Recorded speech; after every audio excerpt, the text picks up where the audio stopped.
to the November 24 edition of the Township of Muskoka Lakes Planning Committee. I call the meeting to order at 9 o'clock and confirm that we have 7 out of 10 present. We are missing Councillor Mazan, Councillor Kent, although I expect she will show up. And Councillor is not in chambers. Councillor Nishikawa is not in the chambers, but she will be. We have the CAO, Deputy Clerk, Director of Development Services and Environmental Sustainability, and other staff members present. The public agenda, the public was invited input on to the agenda through the normal channels of the email to the township. Today's meeting is being live streamed and recorded on the Township of Muskoka Lakes website and YouTube channel. By participating in the open meeting today, you are consenting to your image, voice, and comments being recorded and posted online. We do have a supplementary agenda having to do with Canada Post potential strike. And I ask the committee, if anybody committee has a pecuniary interest in any of the cases, you let us know. Councillor Burry. I do. Report plan 2024-160. I live very, very close. Thank you. Any other pecuniary interests? No, seeing none. The motions on the have been pre-populated with random movers and secondaries to expedite the meeting. Members will physically raise their hands until I've counted everybody when we're having a vote. And if it's unclear, we'll ask for a verbal vote, which is not a recorded vote. So there we go. Our first item today is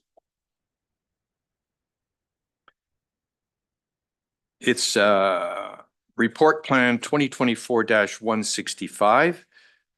It's a consent zoning bylaw amendment and consent application, concurrent bylaw application and a consent application.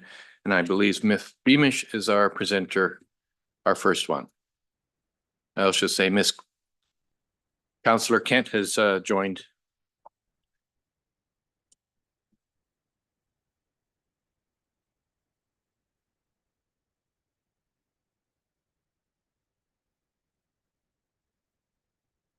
Thank you, Chair Bosomworth. The first applications to be heard are concurrent consent application B1523ML and zoning bylaw amendment application ZBA 4224 in the name of RLH Holdings Incorporated. The subject lands are known municipally as 2101 Lake Muskoka Shore. Next slide, please. I would direct committee's attention to the submitted consent and zoning sketch on page 30 of the agenda package. The purpose and effect of consent application B1523ML and ZBA 4224 are to sever a portion of the retained lands and add it to an abutting benefiting lot to the west, and to provide an exemption from the waterfront residential WR5-7 minimum lot area requirement for the retained lot. Notice of this public meeting under the Planning Act was circulated 24 days in advance of this meeting, and 6 comments have been received to date. Comments were received from Nick Snyder, the Township's Chief Building Official, Tim Sopko, the Township's Manager of Public Works, staff from the District Municipality of Muskoka, and staff from Hydro One, all stating no objection to the application. Comments were also received from Douglas Holland, the Township's Fire Prevention Officer, stating the property has water access only and an emergency response could take over 25 minutes. Response is limited to when vessels are in the water, usually from April to mid/end of November, and recommending that the property owners review the Fire Smart Homeowners Manual to understand how treatments to the property influence wildfire spread. Comments were also received from Matthew Irving, Township Septic Inspector, requesting that the completion of a septic inspection be included as a condition of consent. Next slide, please. Staff have prepared a detailed report for committee's consideration and have recommended that consent application B1523ML be approved, subject to the standard conditions of consent, and a condition that a zoning bylaw amendment be approved to provide an exemption from the minimum lot area requirement. Staff have further recommended that zoning bylaw amendment application ZBA 42/24 be approved. Staff have no further comments at this time and are happy to answer any questions from them. Thank you very much, Ms. Beamish. Is the applicant agents? We do have, are you the agent or the owner? All right.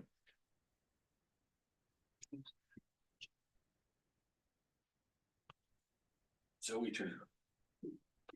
Does that work? There That we go. works. That's fine. Maybe you can My name is start again. Stephen Benson, and I am the benefiting land and next door at 2100 Lake Muskoka. Okay, thank you very much. And you're just here for questions? If any questions about the applications, I'm happy to say that. I mean, Okay. the main purpose is that the point that's on Adam Point really has always been a natural part of our property.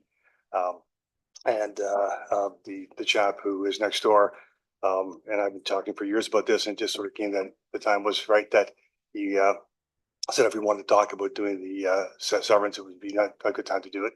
And for us, my wife and I are retiring, so we just thought we could put 2 Muskoka chairs there and enjoy the sunrise. Thank you very much. All right. Is there anybody else? We will get back. We may have some questions for you. Thank you. Anybody else wishing to speak in favor of this application? And do we have anybody wishing to speak in opposition to this application? Very well. Committee members, do we have any questions of the applicants, planners? Seeing no questions.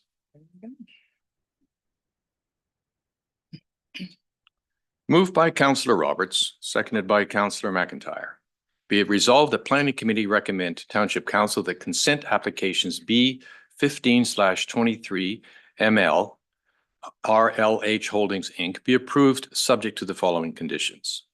That a satisfactory registrable description deed of the severed lot, together with any required rights of way or easements, be submitted to the township along with a registered copy of the reference plan.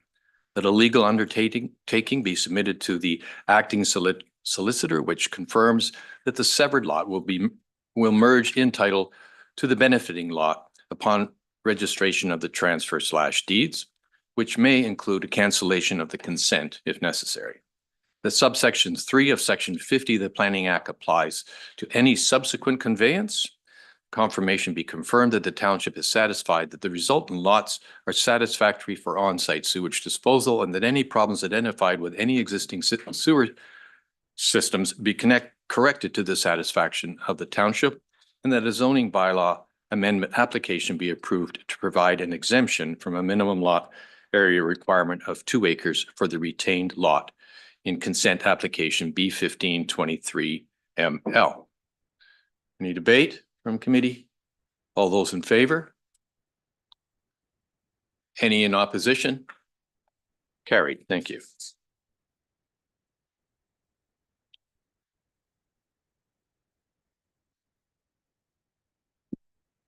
This is the second part. This is a zoning application moved by Councillor Nishikawa, seconded by Councillor Burry. Be resolved that Planning Committee recommend to Township Council that zoning bylaw amendment application ZBA 42/24 RLH Holdings Inc. be approved. Discussion? Calling the question. All those in favor? Any opposed? Thank you. Carried.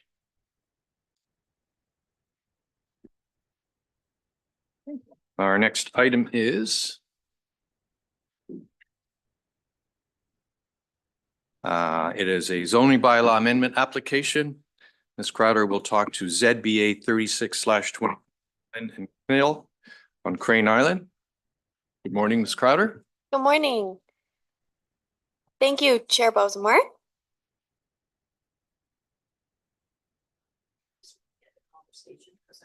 Oh, sorry. The next application to be heard is zoning bylaw amendment application ZBA 36/24 in the names of MACKINNON and KNILL. The subject lands are known municipally as 1 Island J47, more commonly known as Crane Island.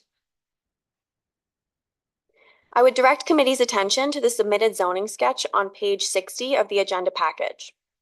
The purpose of zoning bylaw amendment application ZBA 36/24 is to demolish an existing dwelling referred to as the lower dwelling, and to construct a new, larger dwelling, and to construct a dwelling addition to an existing dwelling referred to as the upper dwelling, and to construct a dock. The requested exemptions are summarized as shown on the screen and can be found in Table 1 on pages 38 and 39 of the agenda package. The first exemption seeks to permit increases in floor area for both the upper and lower dwellings on a lot with more than one dwelling. The second exemption seeks to permit 2 dwellings on a lot where 1 dwelling and 1 sleeping cabin are permitted. The third exemption seeks to permit the redevelopment of the lower dwelling at a front yard setback of 2 feet where 50 feet is required. The final exemption seeks to permit a dock addition, which brings the cumulative dock width to 122 feet, where 75 feet is permitted. Notice of this public meeting under the Planning Act was circulated 21 days in advance of this meeting, and 4 comments have been received to date. Comments were received from Nick Snyder, the Township's Chief Building Official, and Tim Sopko, the Township's Manager of Operational Services, both stating no objection to the application. Comments were received from Douglas Holland, the Township's Fire Prevention Officer, stating that the property is a water access only and emergency response time could exceed 25 minutes. Emergency response is only available from April to mid-end of November each year. Fire Smart Homeowners Manual should be consulted to understand how treatments to the property influence wildfire spread. Lastly, comments were received from Emily Ramler, planner for the District Municipality of Muskoka, stating that district staff are unable to recommend approval of the above noted application with regards to the redevelopment of the lower dwelling, as it is not consistent with the Provincial Planning Statement 2024 and does not conform to the Muskoka official plan with respect to development within the floodway or waterfront setbacks and shoreline buffer requirements. Should council wish to consider the application, district staff would recommend that the application be deferred until the following has been addressed to the satisfaction of the Township of Muskoka Lakes. First, the submission of detailed information demonstrating that the structure is located outside of the floodway and/or can be adequately flood-proofed and erosion protected, including the provision of safe access and egress during a regulatory flood event with no off-site or adverse environmental impacts. And second, that any new development is consistent with setback and buffer requirements as described in the Muskoka official plan, or the submission and implementation of an environmental impact study conducted by a qualified professional which demonstrates mitigation and rehabilitation actions to reduce impacts to water quality. Staff have prepared a detailed report for committee's consideration and have recommended that the application be deferred to give the applicant an opportunity to revise their plans to address staff's concerns surrounding flooding, the significantly deficient setback, location, and the shoreline buffer as detailed in the staff report. Staff have no further comments at this time and are happy to answer any questions from committee. Thank you. Thank you very much, Ms. Beamish. I think the applicant's agent is, if I'm not mistaken, Ms. Markham.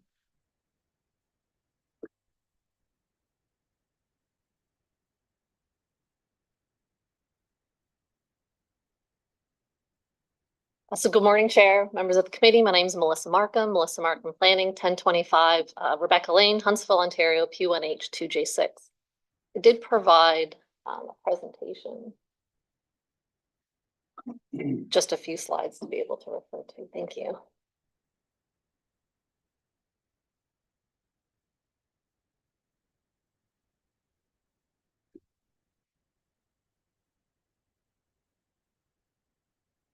Okay. Oh, perfect. Thank you. So I'm here today on behalf of the owners of Crane Island, and the owners are here with me in attendance and would like to speak after me today with regards to the application. The island has been in their family since their grandparents purchased these lands in the 1940s. The owners are here with me today, and they're proposing redevelopment of the subject lands in keeping with the existing development and with the historical use of the development on the island since this time in the 40s. Prior to making this application, pre-consultation meetings were held with township planning staff. One on November 2nd, 2023, and one that I attended on March 19th of 2024. The application submitted included all information that was requested by township staff. Next slide, please. The purpose of the application is the redevelopment of an improved usability for accessibility. The owners are proposing to construct a Muskoka room on the upper cottage, which will allow a covered deck, which is currently under construction, to be enclosed for use through the seasons and for bug protection. The owners are also proposing to reconstruct the lower cottage in order to add a bedroom and a full washroom on the main floor to accommodate owners for accessibility purposes. The owners have shared that when their grandparents and parents aged, they were unable to visit the cottage. The owners are also proposing to construct a shed and a dock addition for usability of the existing boathouse and dock, which is used for both access to the islands and enjoying the water. Next slide, please. The relief requested relates to making changes to the existing dwellings when more than one dwelling exists on a property, recognizing a front yard setback to the lower cottage, and permitting an increase in the maximum cumulative dock width for an addition. Next, please. As provided, the slide identifies the existing development on the property. The red identifies, oh, sorry, it's difficult to see. The darker outlined identifies the development that's currently constructed on the property and part of the application before you today. As provided, the subject lands are developed with 2 dwellings, a boathouse and dock, a swim dock, a shed, and all of this is a total overall lot coverage of 1.88%. Next slide, please. The proposed, it was the same slide that you'd seen previously with regards to the development in purple. Other than the shed, there are no additional structures proposed and no additional habitable buildings on the island are proposed. The proposed development will have a total lot coverage, all of this development, of 2.62%. Next, please. The subject lands are large and unique in that the entire island is one property under single ownership. The lot area is 3.9 acres and there's a straight line frontage of 1,129 feet. The owners provided the photo shown in this slide, which is a drone photo, showing the entire island, the existing development and natural state of the property. The owners of this island are very good land stewards and are proposing development to maintain the natural property, as you can see here in this photo. Next, please. The photos that were taken of the subject islands were taken in the fall, which identifies the amount of vegetation on the island in a leaf-off condition. The top photo was taken by boat, looking south towards the northern side of the island where a swim dock exists. The bottom left photo is looking east towards the western end of the island. You can see that there is the upper cottage is shown there with the covered porch shown, which is intended to be enclosed as part of this application. The photo at the bottom left is identifying looking along the southern end of the property. The existing dwelling and boathouse are shown in these photos. Ms. Markham, you have about a minute left. Just Okay, a heads up. Next slide. So these photos show some of the surrounding properties, mostly to the south of the island. However, there's one located to the northeast. Each of these photos were taken heading towards the waterfront access from the property. I think I'll move on to my next slides if I only have 1 minute left. We've read the staff report and we do have some concerns with the comments that were provided by the district and the township. The first is that the application isn't consistent with the PPS as development is located in the floodplain. As you can see on the mapping shown on this slide, this is the lower cottage where only a small section of the property is identified. As I provided, the island is water access only, so safe access to the island is by boat. There's no access that's being provided on this side of the dwelling, which could be within the floodplain. Next slide. The second slide here is more in conformity with the Muskoka official plan, and I think this is where I want to touch on in the time I have left. The island is in an extremely natural state. The existing and proposed development are less than 3% of the total lot area, and a shoreline buffer of 15 meters is being met on over 95% of the shoreline. The request for an environmental impact study as part of this application should not be requested. The development is being proposed in accordance with the existing historical use of the property to minimize site disturbance and alteration on the island. An EIS, as I said, should not be required. No heritage features have been identified on the entirety of the lands, and the existing development far exceeds the requirements for shoreline buffer on the property. The next slide I can quickly go through is talking about the township official plan comments. There is no additional habitable building that's being proposed. There is no overdevelopment proposed on the island. As I stated, 2.62% of the island is proposed to be developed. A shoreline buffer on more than 95% of the entirety of the island. And the property without planning approval could be constructed at a 20-meter setback, having a much greater footprint than that which is being proposed through the application. Ms. Markham, I think you need to Thank you. wrap it up, please. As I mentioned, the owners are also here to speak to the application, and we're here for any questions. Thank you. Thank you very much. Do we have anybody who would wish to speak in favor of this application, either online or in the room?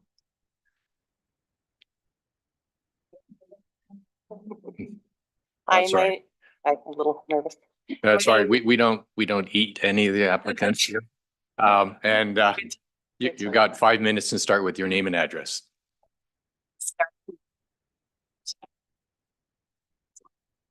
Whatever one works for you. M9C1, it's 4.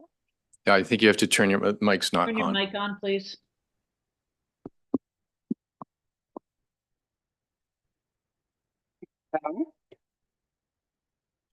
Sarah Knill, 18 Conifer Drive, Etobicoke, Ontario, M9C1X4. Okay. I'm here with my cousin Janet McKinnon.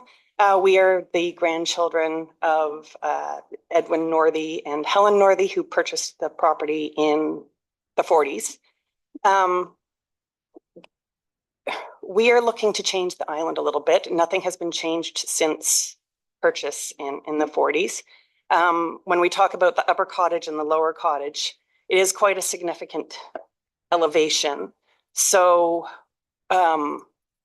generally the two families, there's one family that stays up the hill and one family that stays down the hill. As we age, the elderly people tend to stay in the lower cottage because of accessibility. Going up the hill is not necessarily an option. I have watched my aunt, my cousin's mother, and my mother over the last 10 years. My mother has not been able to get up to the other cottage at all because she is not able to go up the hill unless we are pushing her up there. That is one issue. The other issue that we feel is very important is that we really don't feel we're making a big impact on this island. We have watched over the years, since I was a child, the change in Muskoka is quite substantial. The changes now versus what we had growing up, which were small cottages. We're not proposing a giant cottage, which I believe what we would be allowed is to take something down and build a monster, which we're not looking to do. We're looking to really keep the island as it is, in the state that it is, with minimal impact. We're willing to work with council, with everybody we need to, in order to keep the island as much the way it is. Yeah, I think that's it. As I say, we want to keep this in our family. Unfortunately, as we age, it's unusable the way it is for an elderly person to use the upper cottage, where there is a bathroom on the main floor, which is we don't have right now in the lower cottage. If that makes sense. She has to come up. Okay, yeah. So right now the lower cottage has, the downstairs is only a 2-piece bathroom. So my mother this past summer we had to put a hose into the boathouse through the wall in order for her to bathe. We would just like something that's a little more accessible and a little more dignity with bathing. And as I say, we're not doing this because we want something new. Quite frankly, we love what we have right now. We really do, but it just is not usable. It's not usable for the people that live on the island. All right. Okay, thank you. I'm sorry. Thank you very much for the context of the application. Do we have anybody else wishing to speak in favor of this application? And do we have anybody wishing to speak against it? No, not online and certainly not here. Committee, over to the committee for questions to the applicant or our staff. Who's going to kick it off?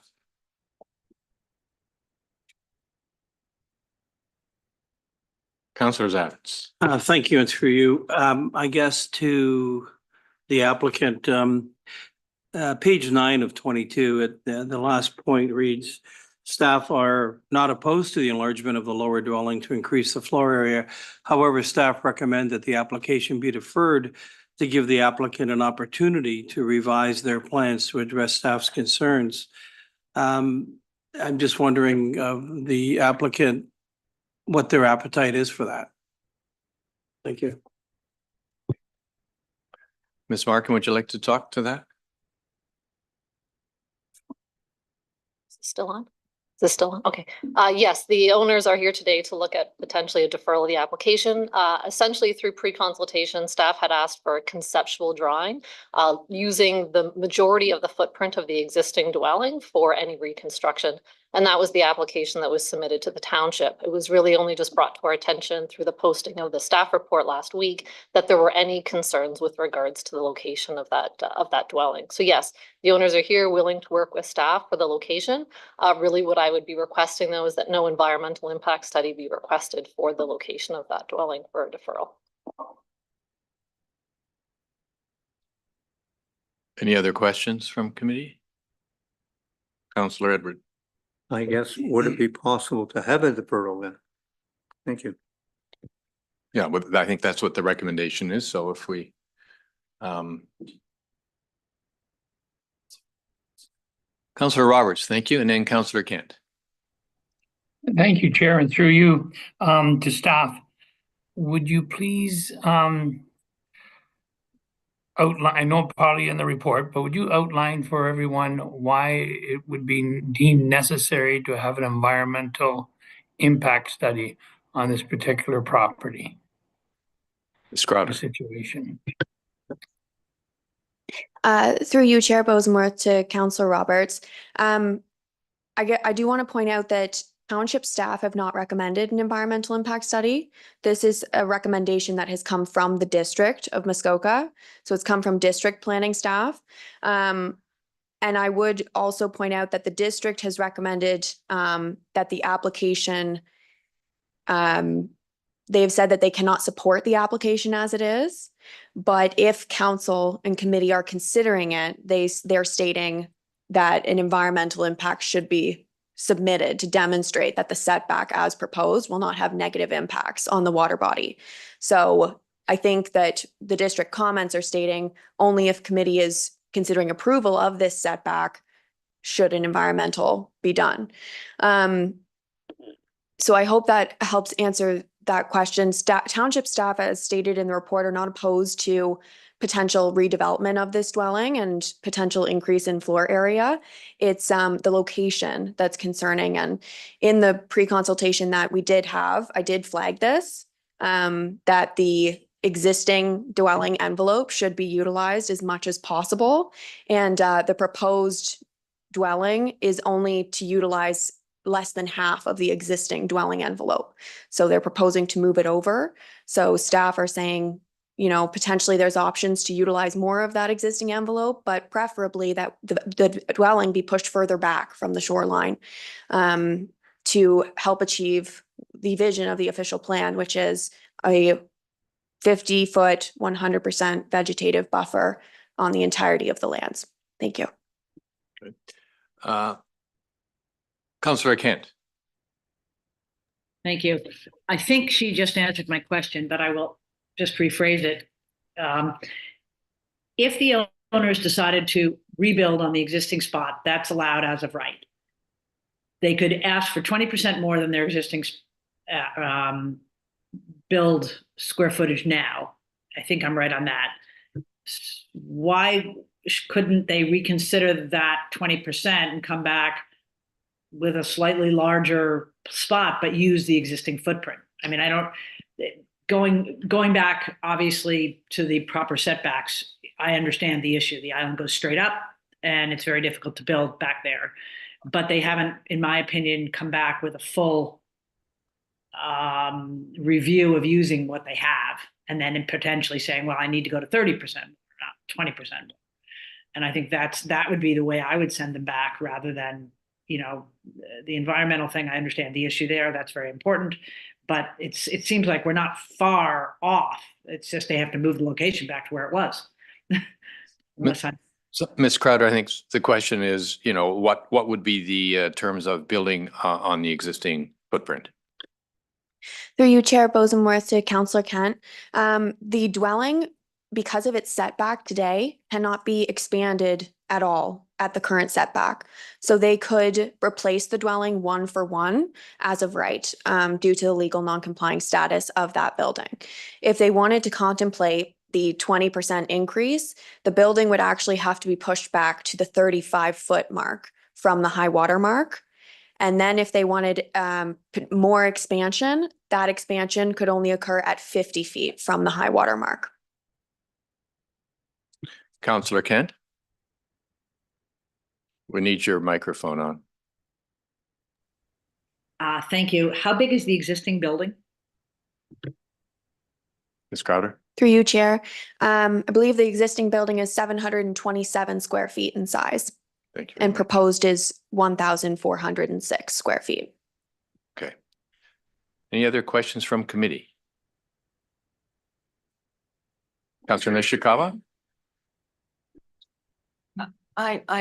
I'm struggling to, and I'm not sure, I'll just go through you, and I'm not sure who can answer, but I am struggling with the requirements of the district for the environmental study. And I'm not clear how we thoughtfully remove that concern. I mean, I have concerns when you're asking, like, what impact, how far are you going to go with this? And all, you know, it's a big open water out there. So I don't think that this should be imposed on them, but I have more concerns about the flooding issues of the proposed dwelling. And that's where I'm not sure if Bryce can help me or not, but I really almost feel like we're introducing a potential problem for them in the future that they don't, I know one already exists, but I don't want to exasperate on that, because I do believe that our lakes will flood again. And so I'm just not sure how to deal with that. Ms. Crowder, I think the question in Nishikawa's, Councillor Nishikawa was asking is the difficulty or the requirement for environmental study. And I think the district made it clear that if the current proposal would require, but if we are deferring for a modification to the proposal, then potentially that requirement from the district would go away. Is that a fair summary? Through you, Chair Bosomworth, to Councillor Nishikawa's question. The district comments as we have them today, I would interpret them that way, that if committee is considering the proposal as is before us, the district would recommend that an environmental be done because of that deficient setback. The recommendation that township staff has made is that the application be deferred for a new envelope to be proposed that's further from the high water mark. And at that time, if the applicants were to revise their proposal, we would recirculate the district and we would get revised comments from the district to speak to that new proposal before us. And I guess I would just touch on why township staff haven't recommended the EIS ourselves. We're recommending that this setback is not appropriate. So rather than say, bring in the idea of an EIS, we don't think that would necessarily solve our concerns given the policies in our official plan. So our recommendation is for a new envelope and Thank you for that thoughtful reply. Any other questions from committee? And so we know, let me read the Councillor Nishikawa. It is the recommendation for a deferral, because otherwise Yes. I wasn't sure if we needed to the read it. recommendation is deferral. Absolutely. All right. So let me read the recommendation because it's time for more questions and comments, of course. Moved by Councillor Zavitz, seconded by Councillor McIntyre. Be resolved that Planning Committee recommended Township Council that the decision on the zoning bylaw amendment application ZBA 36/24 McKinnon and KNILL be deferred to provide time for their applicant to revise the proposal for redevelopment of the lower dwelling. Questions or comments from committee? Let me call the questions. All those in favor? Any opposed? Thank you. Carried.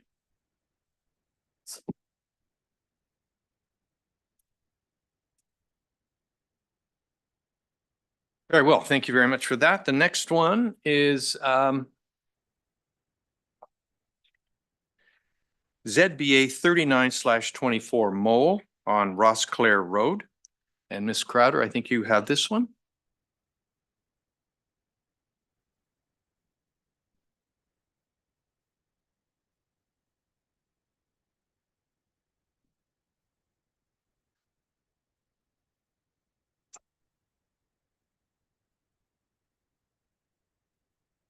Yeah, I think that's. I don't need that.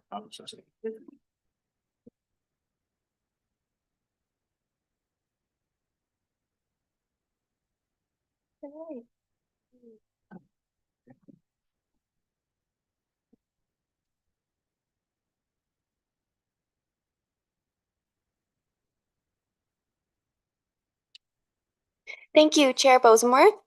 The next application to be heard is zoning bylaw amendment application ZBA 3924 in the name of Mole.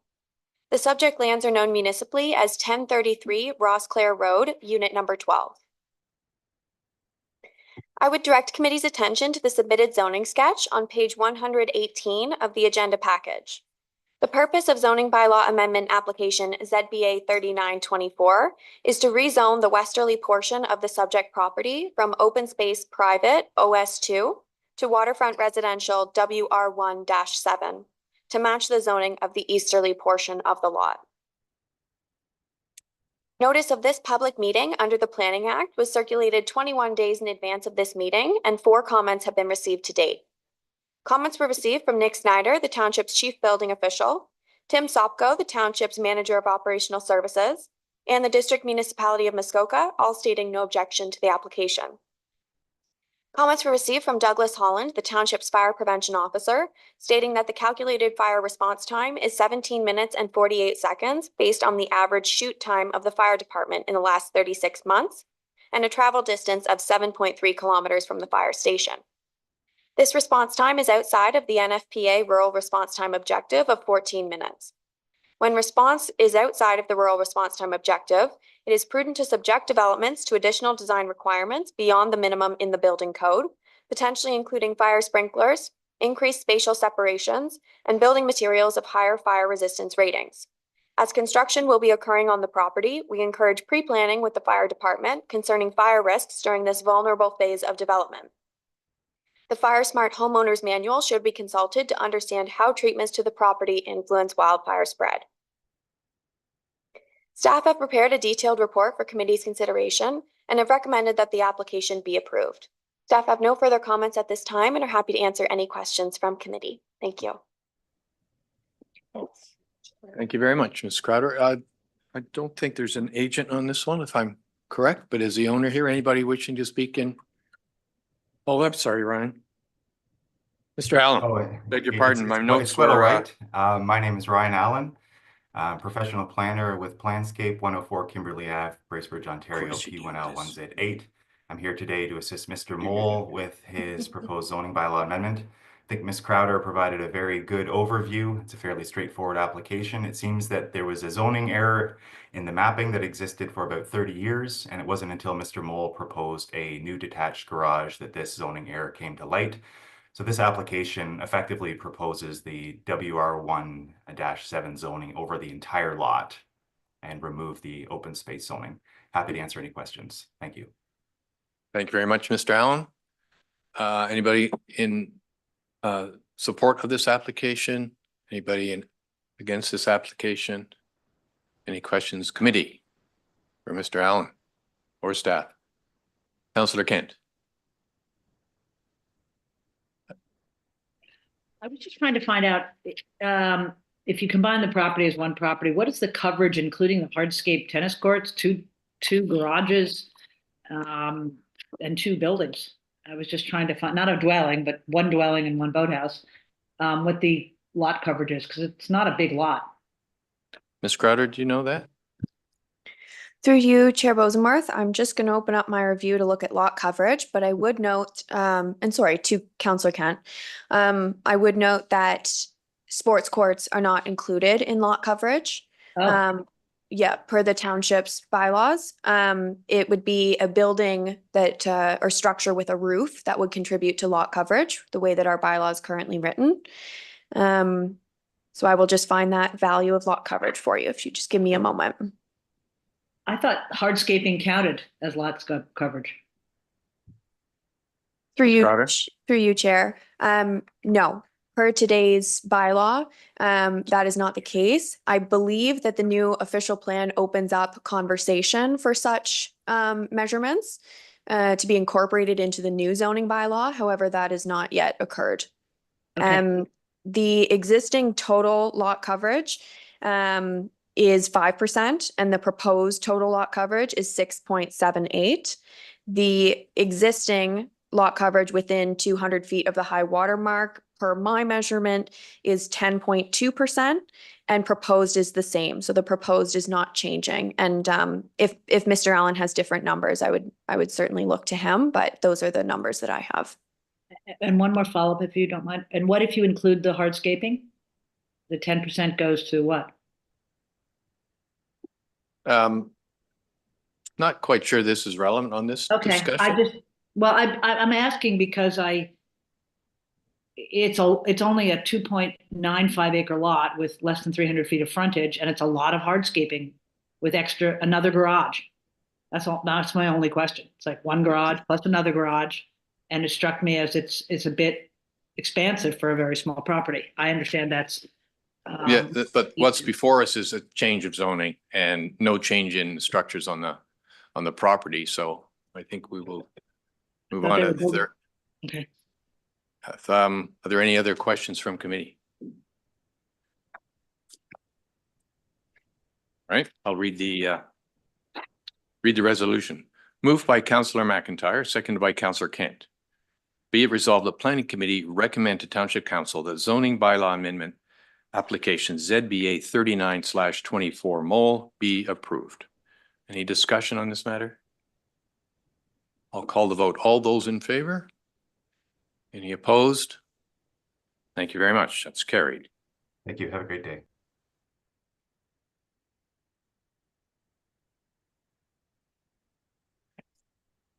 Okay, our next is an item we don't normally get, which is a site plan and plan of subdivision and condominium. Ms. Crowder, you have the floor.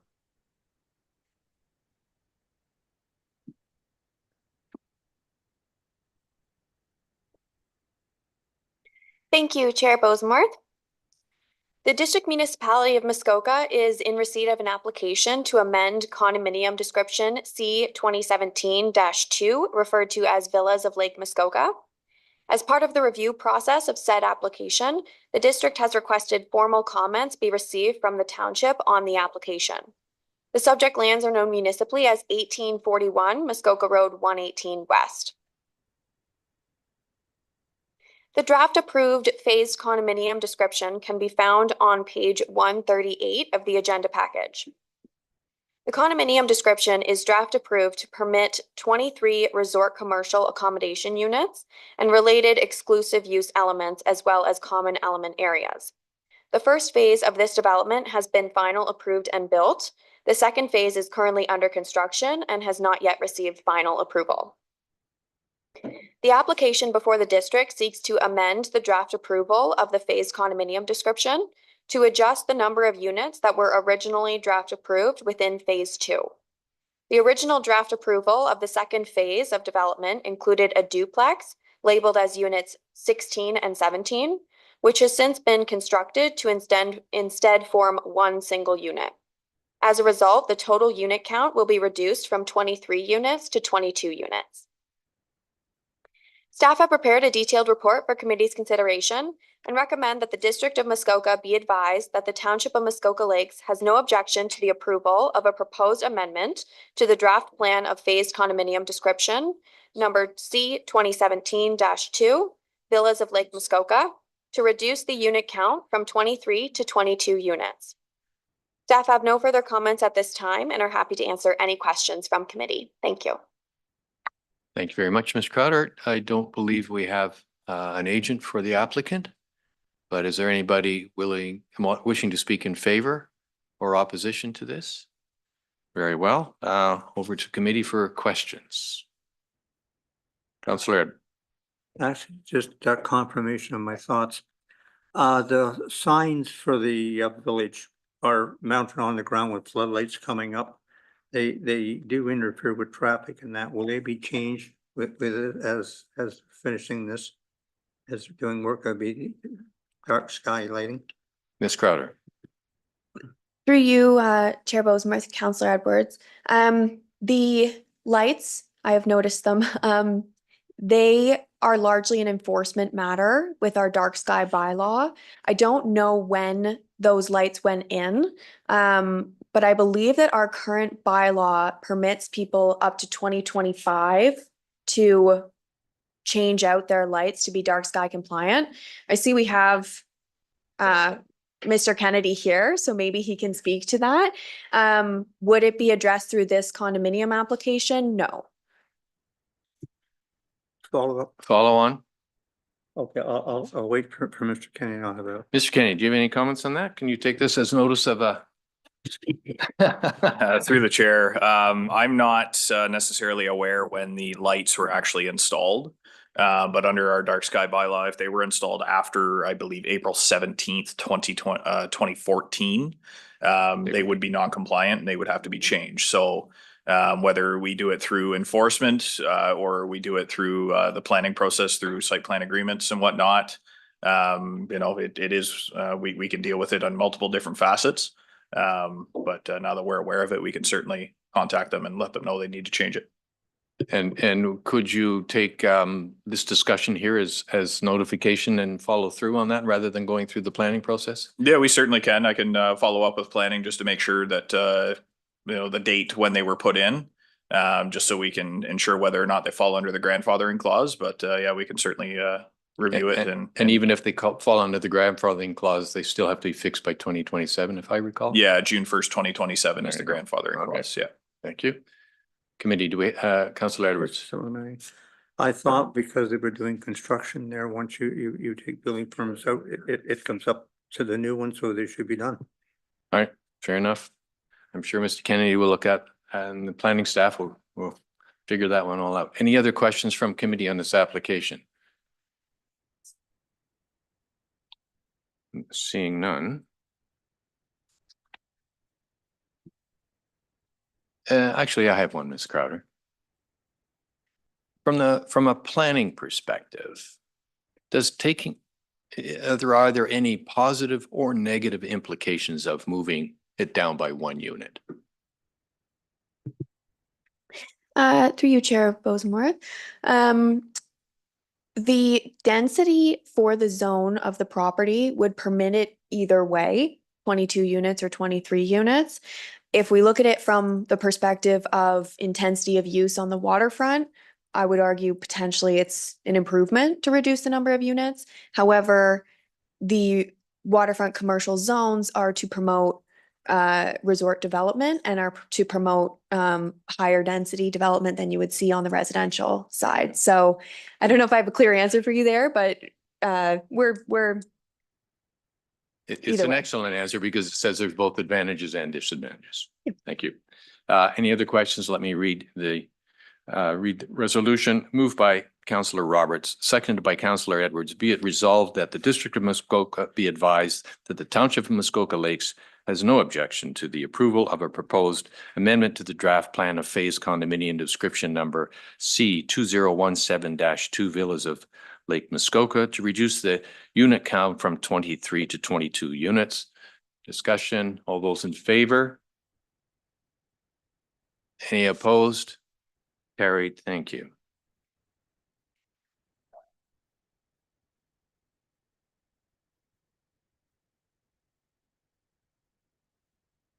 Our next item is a long-range planning special projects other business item. And the topic is cash in lieu of parking for CP-02/24 Jack and Stella Limited. Ms. Beamish, you have the floor.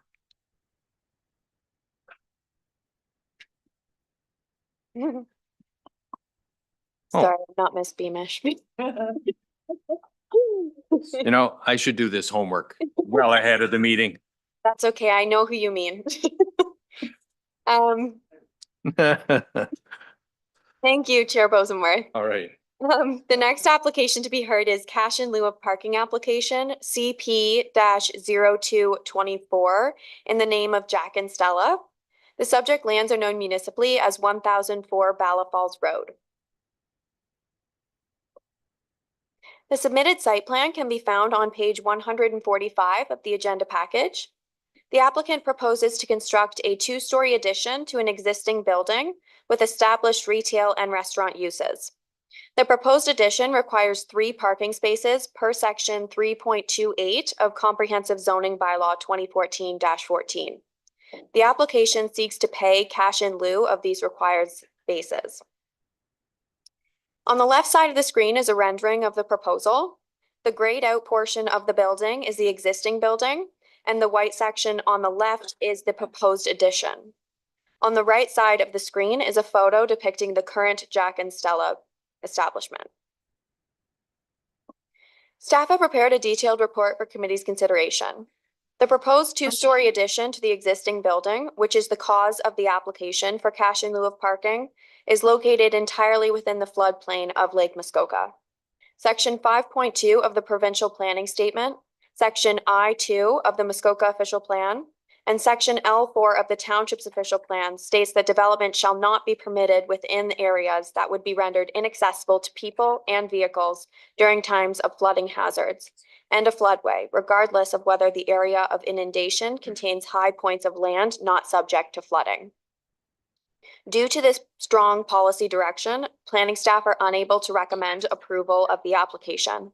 Staff have no further comments at this time and are happy to answer any questions from committee. Thank you. Thank you very much, Ms. Crowder. We have the applicant's agent here. Ms. Ledger, if you could come up, I think you know the routine here. Fine, thank you. Yes, Terry Ledger, agent for the applicant, 167 Medora Street, T0B1J0. So I think probably everybody is supportive of development in our core commercial areas.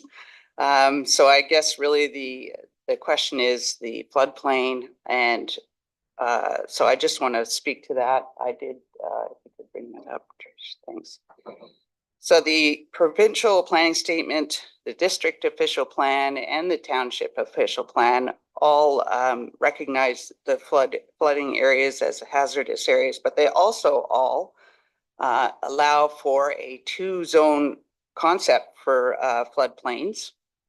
And I just wanted to show you this because it shows, this is Bala, it's what we're talking about, but it also has both zones that are included in a 2-zone concept. So the red zone is a floodway, which means it gets flooded all the time, which makes sense. It's on the Moon River. So that's where we definitely want to, you know, be careful about or not build. However, that zone does allow for things that need to be in a flood area, like docks, boathouses, etc. So that is permitted under all of these policies and official plans. So the hatched area in the purple is the floodplain. And when you use the 2-zone concept, it's called the flood fringe. They're kind of, you know, there's a lot of flood definitions within these policy statements. So, but I would consider that flood fringe. And I think we all live here, so we know when's the last time you saw it flooded. You know, maybe in the big flood we had, which was not, anyway, I won't get into that. A little contentious. So I think that because we are in a township that is water centric, let's say, I think perhaps a 2-zone concept approach makes more sense. I just saw it in another application where part of it was in the floodplain, which I would consider fringe.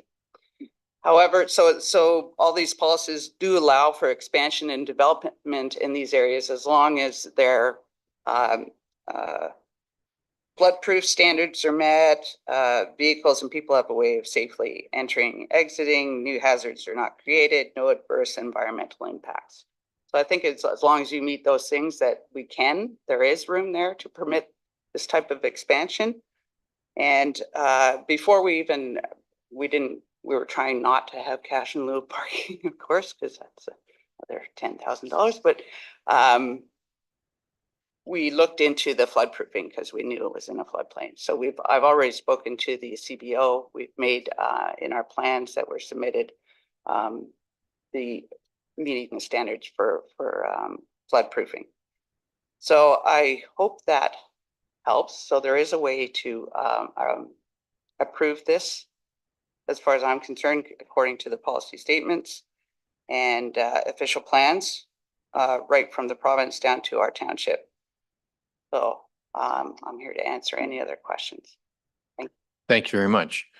Do we have any other wishing to speak either in favor or against this application? Hi.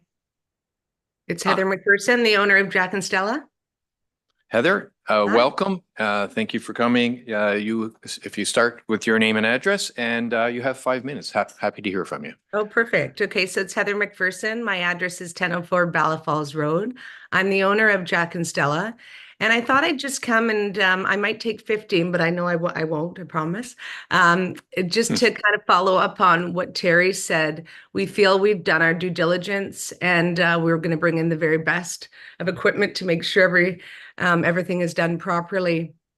Just to give you a little bit of background, many of you have probably come to Jack and Stella. We're extremely busy. We saw over 60,000 people last year through our doors and have become a really big part of the Bala community, where hundreds and hundreds of people literally every single day talk to me about how we have helped to transform Bala. And honestly, folks, it's my pleasure and my mission at Jack and Stella is to constantly do that for the town and the district.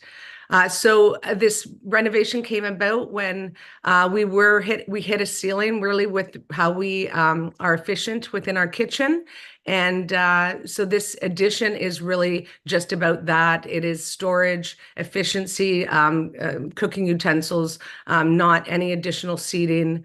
It's just really to help make our kitchen crew and our chef at nighttime to be really efficient. And at the front, you can see that our intention there is to continue to beautify Bala.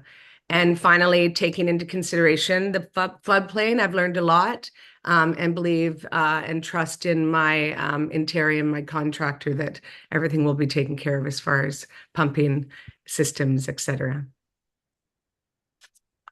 Thank you very much. You're welcome. Do we have any other people wishing to speak on this case? This application? None. Okay, very good. Committee, lots of potential for questions here. Who would like to start off? Councillor Zavitz. Thank you, through you. I do have comments. I don't have questions, so. Well, we'll wait for the comment. Exactly. All Thank you. Any questions? All right, well, let me read the resolution. We can get to the comments and debate. Moved by Councillor Edwards, seconded by Councillor Roberts. Be it resolved, the Planning Committee recommended Township Council the cash in lieu of parking application CP 0224 Jack and Stella be denied. So that's the resolution. Councillor Zavitz. Oh, thank you, and through you. So I am completely supportive of this application. I've spoken with staff. I've done my research. I would draw the committee's attention to photo A2, which actually figure 1, which shows, and again, interestingly enough, there's a interesting topography here where, in fact, as I would understand it, the extension, the new building envelope proposed is actually going to be almost at floor height, and the new structure to the roof edge of the old Balacade, which has been there for 100 years. I do think that to that point, it addresses the floodplain concern. You know, in fact, the structure that they're proposing is going to be built, as I would understand it, perhaps that is a question to Ms. Ledger, that it would in fact be, the base of it would be 4 feet, 5 feet up, and you're walking on the existing porch and around to that new structure. So to my mind, there's no problem with the floodplain in this particular issue beyond the fact that, as someone said earlier, we are going to continue to flood and this will continue to be an issue. A second point that I would like to make is that, you know, we have with other businesses on that street taken the cash in lieu of parking. I know we did for the Battle Falls Pub during COVID. They added on to their property and behind, put a cover on and serve beverages there. And I know we took money for that. I know we did the cash in lieu there. And I think for consistency, I think parking is just always going to be bad there on July 19th. It doesn't matter what we do unless we put a tunnel underneath the train tracks and let everybody use all of the shield parking lot, if you will. So there's a limited number of spots there. I think this is a good solution. And so not to wanting to go against staff, but I certainly would support. And I would ask the others to consider it. Thank you. Any other comments? Ms. Crowder, this is certainly it's a big challenge for us all, I would expect, this one, because I'm not speaking for everybody, but if I had to guess, there'd be tremendous support for this kind of development. Are there any opportunities from either we heard from Ms. Ledger or Councillor Zavitz to have a different view on this? I mean, I know you've gone through your work, but. Through you, Chair Bosomworth. Yeah, we can certainly, the official plan's very supportive of cash in lieu of parking applications in the core commercial zones. So, you know, under normal circumstances, staff would have written a positive report. The problem is, from the planning staff perspective, we can't do that because this property is entirely within the floodplain. And so Ms. Ledger described somewhat the 1 zone and the 2 zone concept, and 2 zone concepts are typically applied in rivers, but these small inland lakes are mapped with a 1 zone concept. And where a 1 zone concept applies, the entirety of that area is considered the floodway. So the PPS is very clear that we cannot permit any development or site alteration within the floodway. So for the purposes of the policy here, the entirety property is within that hazardous land. The major concern is safety, but also when you put structure additions in, you're affecting the flood flows. So where now is that water going that would have otherwise been there? So, you know, there are some impacts that can happen. And I know that we've had some applications in this area for cash in lieu that were 2nd story additions, something that wasn't actually affecting the floodway. But, you know, from the planning perspective, there is no sort of option for how we could foresee a recommendation for approval here. Mr. Sharp. Thank you and good morning, members of the committee. I just wanted to provide one point of clarification.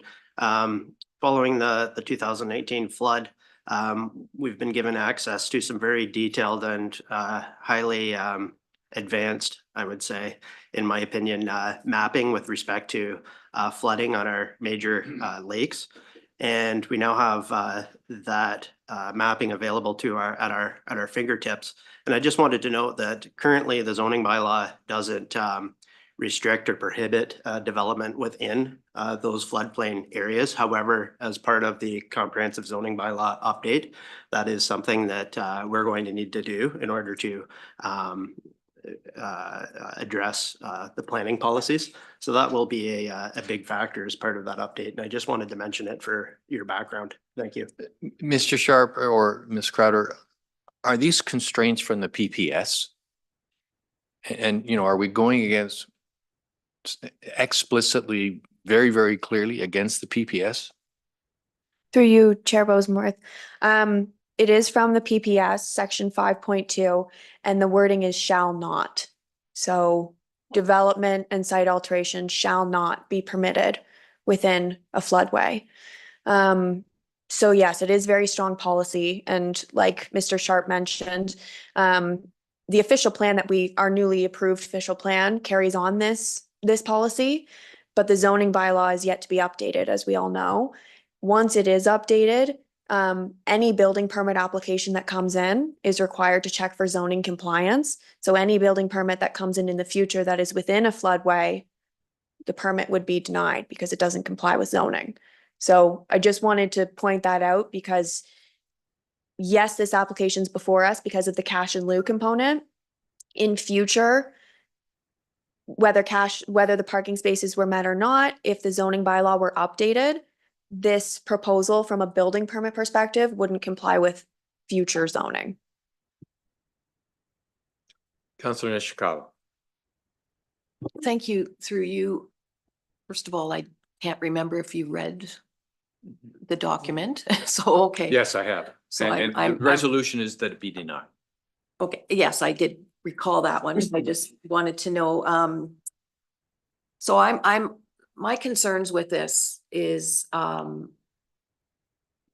really about the neighboring property. Because the neighboring property, the Balacade came forward in the past with a proposal, or it was noted that there may be a new proposal on that site. And I'm now starting to question.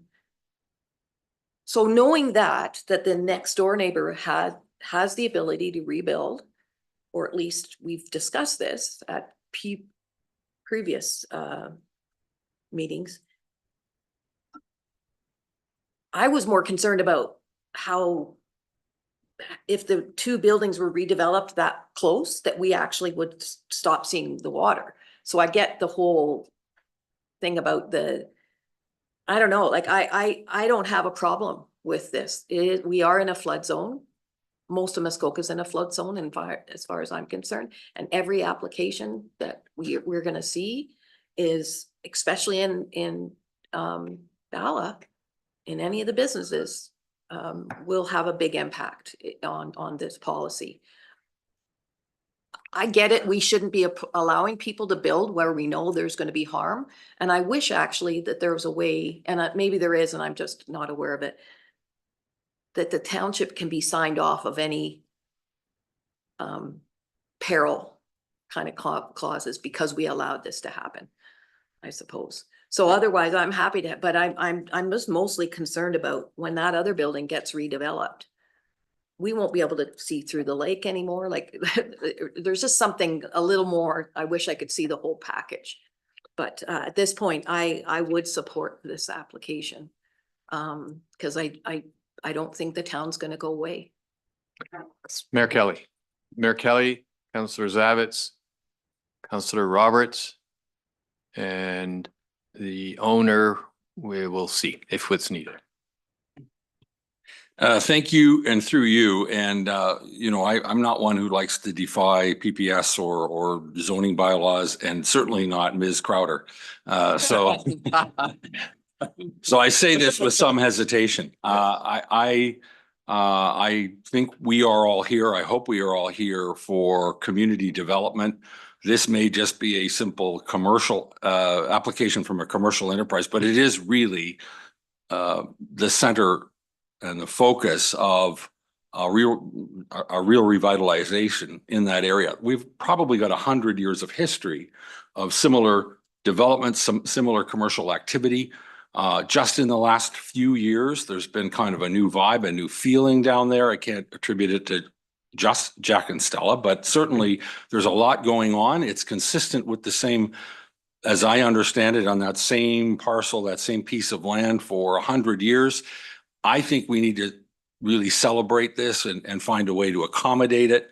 As I said, I hate defying every piece of advice and regulation in place, but if this isn't the kind of activity that we need more of, I don't know what is. If this isn't the kind of activity that's going to lead to more jobs and in fact more spending in the economy, not just at the applicant's place, but driving a local economy, hopefully throughout the township, but if not throughout the town of Bella.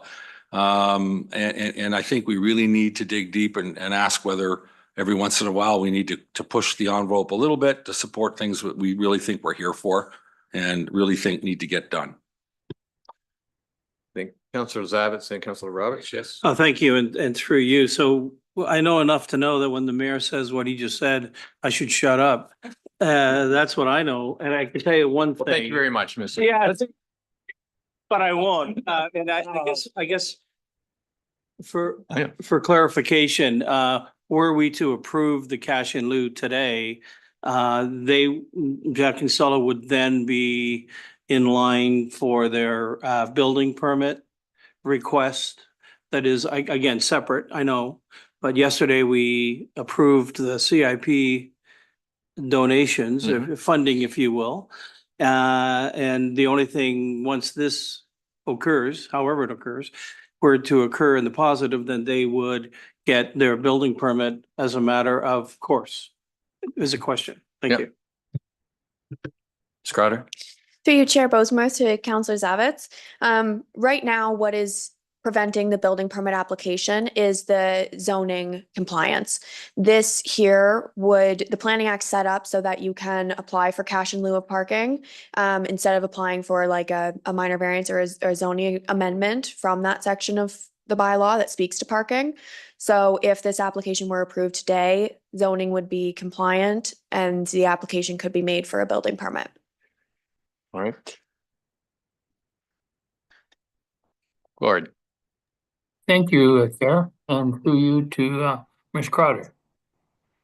Would you confirm my understanding that on the PPS, the reason that the PPS does not allow this is because of flood flow?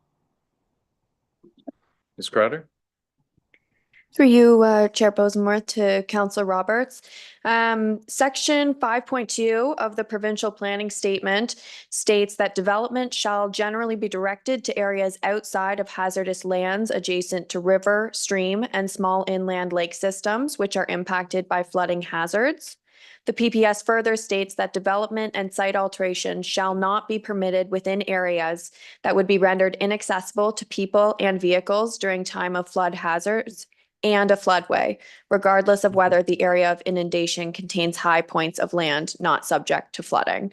So I hopefully that provides clarification on the exact wording of the PPS. And I see he's got a subsequent.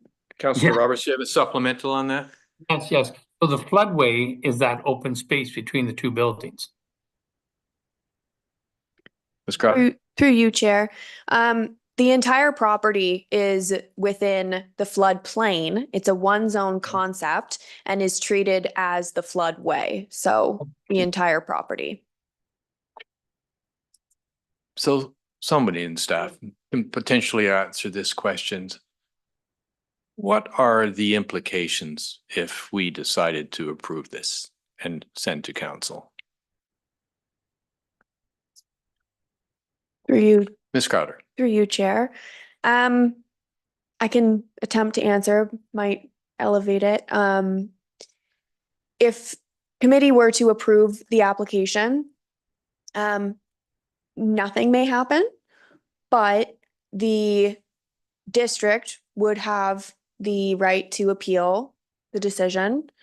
And there may be some matters of liability that come with it. So I think I'll look to David or sorry, Mr. Pink or Mr. Sharp. Who would like to speak? Or Ms. Huff, thank you. Ms. Huff, let's put you on the seat today. All right. You've been very quiet. Good morning. Thank you. Certainly the appeal right, as Emily mentioned, is available In terms of liability, I think that is an unknown at this point in time. Certainly, the council has an ability to proceed contrary to policies in place occasionally. I think there's been a discussion that there's no direct relationship between doing so and immediate liability concerns. Again, I would look to the CAO to confirm that, but that's my understanding. So at that point, I would leave it there. CAO Pink. Thank you. Good morning, committee, and through you, the chair. I can confirm that the township, I don't believe council would be liable for any policy-based decisions. Through planning decisions, there are appeal rights. So as we've indicated, if it's approved, a building permit would be available. And I think it would be subject to the CIP grant that was approved yesterday. I think council does need to be cognizant. I could certainly appreciate the difficulty. I think it is a type of development we would encourage and typically like to see, and I think staff acknowledges that and recognizes it, but struggles when the PPS is directing not to develop in the floodway. I think council also needs to be cognizant that for many years, council has been out advocating to the province to address the flooding issue and the impacts that it causes to our ratepayers, to then turn around and permit development in the floodway and then complain next time it floods and there's damage caused to those buildings, I think puts us in a difficult position when we continue to advocate. So I think council needs to be cognizant of that. With all of that said, though, the PPS is clear. Development and site alteration is not permitted within the floodway. This is a floodway, not a two-zone concept as initially indicated. However, there are exemptions to that. One is a ministerial order, which of course is not applicable here, but the other is for works that by their nature must be within the floodway. That's where docks and boathouses are allowed, and minor additions. So I think if council determines this to be a minor addition, again, I think you could hang your hat on that, but I would encourage you to be cognizant of the municipality's broader position on the impacts of flooding to our ratepayers over the last 10, 15 years and the likely reoccurrence of that in the future as well. Councillor Zavitz. Thank you. Through you. Councillor Roberts. The great words and certainly a cautionary tale here. I do want to point out as well, for those that haven't been to Ballard, I don't know it like some of us in the ward know it. This is not the only file that will be coming in front of us. I think, as we have talked about the Balacade, there's a building on the other side, 2 buildings over that at some point in time is derelict now essentially. So there will be, these files are going to keep, this place is going to keep coming back to us. And I do wonder, maybe we almost should set aside this area from the key to, this low-lying area in that bay, possibly as some sort of a special place that we somehow allow some things to happen. Again, construction here, this thing's going to be built, as I see it, at least 4 feet off the, I was there yesterday and, you look at it and it's at my chin where this will be. So there will be no water.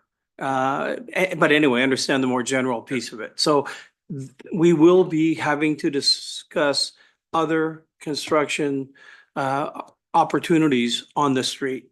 So this is just the first of what Balacade's falling down, look at it. So, that will be another one. And I do believe when it came to us 2 years ago and we saw the plans here, I do think we approved it. Did we not? Is that sitting as an open file? So anyway, that's a question because that's right next door. Ms. Crowder? Mr. Sharp?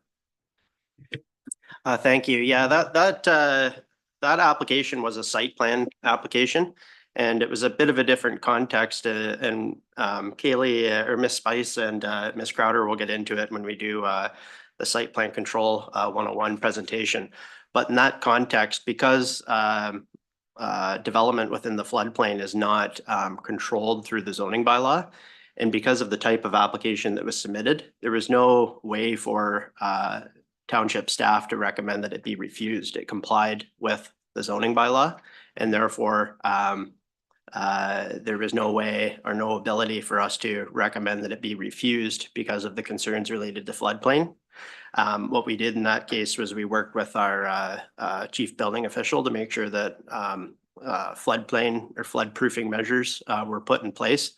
And also, there was a provision in the agreement that sort of essentially recused the township of any liability associated with the development.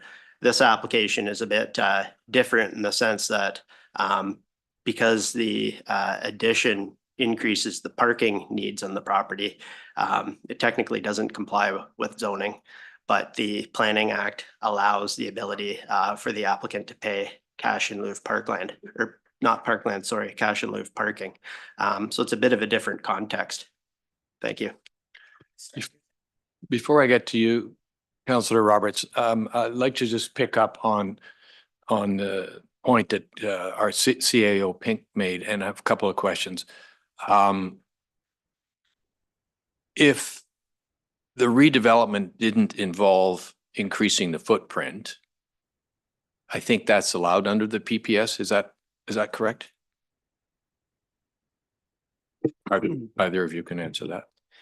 Yes, so if the footprint wasn't increasing and the development was completely within the footprint of the existing building, I don't think would be as much of a concern. However, in this case, it's an addition that's going to increase the overall area of the building. And it's going to occupy an area that would otherwise be available for floodwaters. So it may not be a lot on a site specific basis, but I think we have to think in a cumulative context when you look at that across the watershed. There could be larger implications associated with that. Thank you. Fair enough. Direct CAO Pink did point out that there is an allowance for minor additions. Can you give us some comments about this application and that regulation allows for minor additions in the floodplain?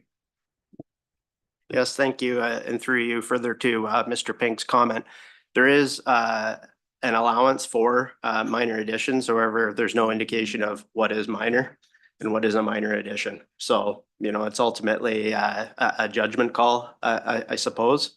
And I think based on our report, I think we're suggesting that this isn't a minor addition, but if that is, I believe, to use Mr. Pink's words, the policy that Planning Committee wishes to hang its hat on, then that's an option available to you. Thank you. Councillor Roberts. Thank you, Chair, and through you. And I just noticed that Mr. Snyder has turned on his camera, so I'm possibly he has some valued information, and I would just hold off my question to if he wanted to speak. Mr. Snyder, do you have some input that we would like to hear? Thank you, and through you, whether you'd like to hear or not is a question. But largely, Bryce did touch on in referencing the Balacade SPA that was approved, that we did discuss the building code measures, the requirements of floodproofing, maintaining good engineering practice for structures built in a floodway, and maintaining exits and egress from spaces.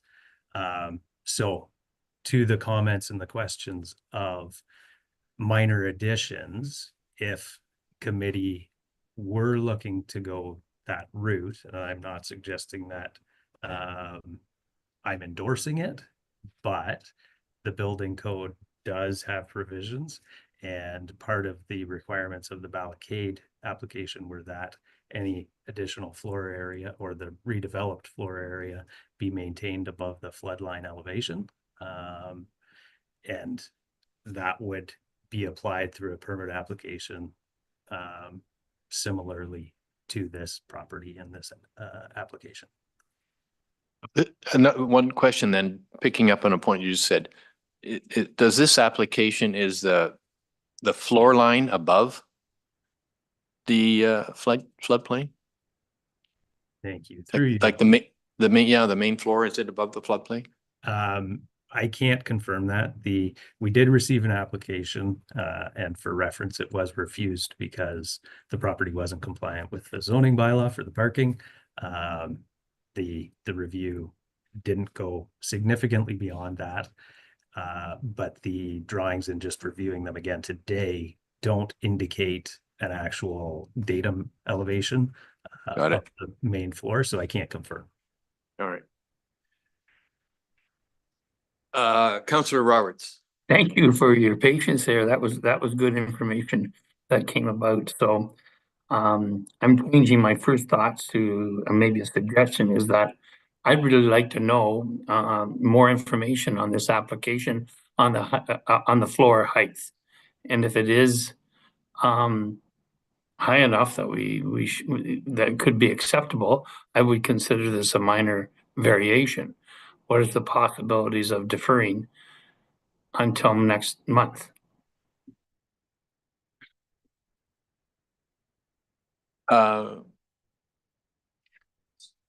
Yes.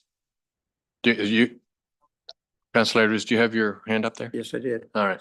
Thank you very much. You know, I think Councillor Roberts made a good suggestion to actually defer it, get a legal opinion. Not only if we approve this, we will then be putting money into it with the grants that we've put to build it.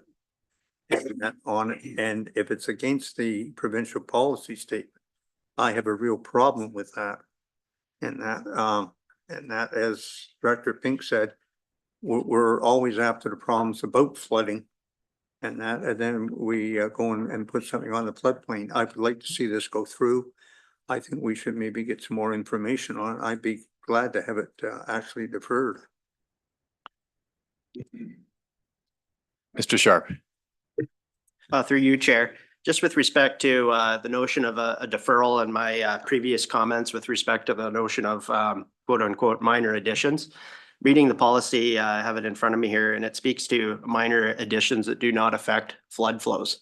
So I'm sensing that there's some difficulty, the committee's having a bit of difficulty with the application. I sense that you want to approve it, but you're having some reservations about flooding. It may be that if you want to defer it, that we could have a qualified professional give us an opinion on the addition with respect to whether it would impact flood flows. And if it doesn't, then that may alleviate some of your concerns. So I just wanted to mention that for your consideration. Thank you.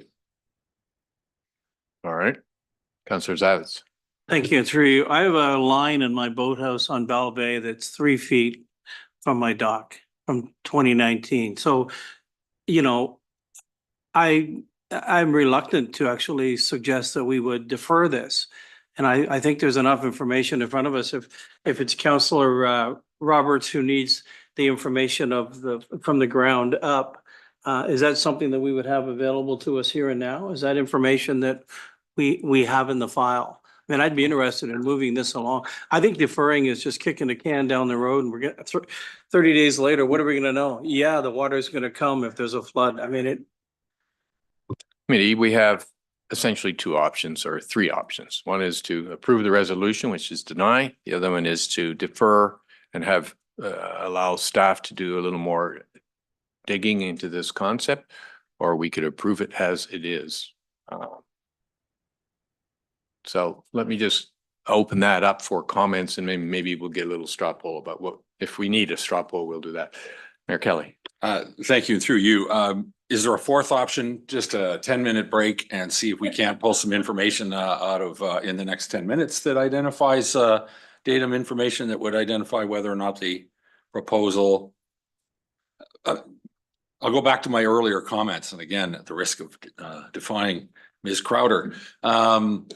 This building that we're talking about, I think has been here, I'm told, 95 years, and it gets wet and it dries out and nobody gets hurt. And I can't imagine that that's going to change, other than I keep getting reassurances from our Minister of Natural Resources that we are going to address the issue and that flooding is never going to stop, but the risk will be reduced and hopefully the flood levels will be reduced.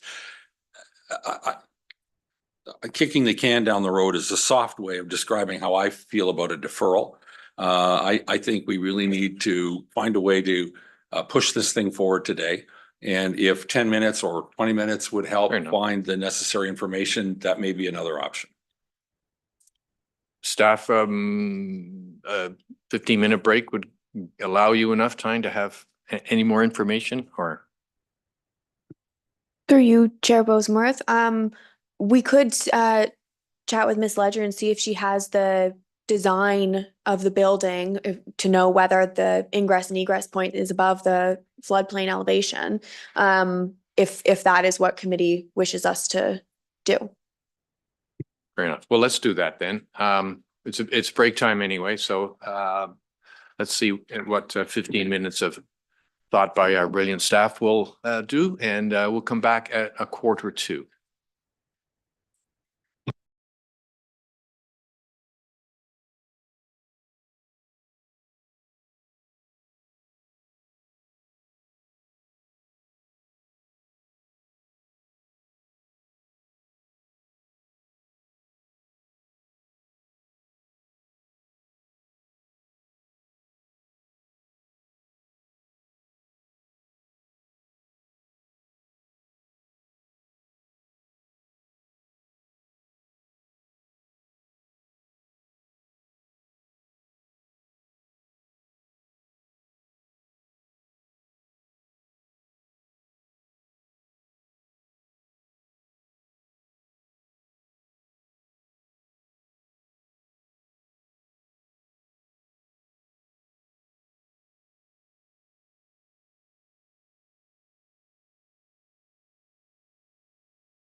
Councillor Roberts, Councillor Kent.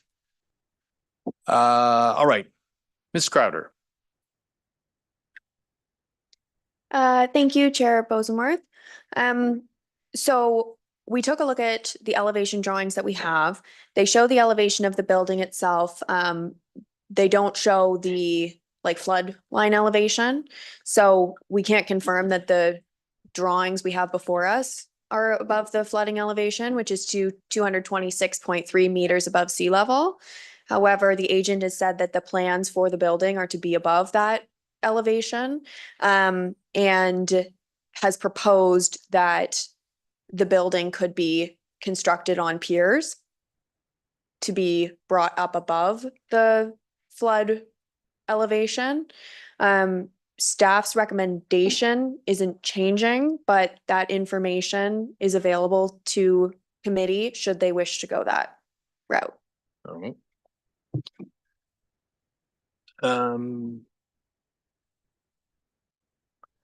Another question to staff.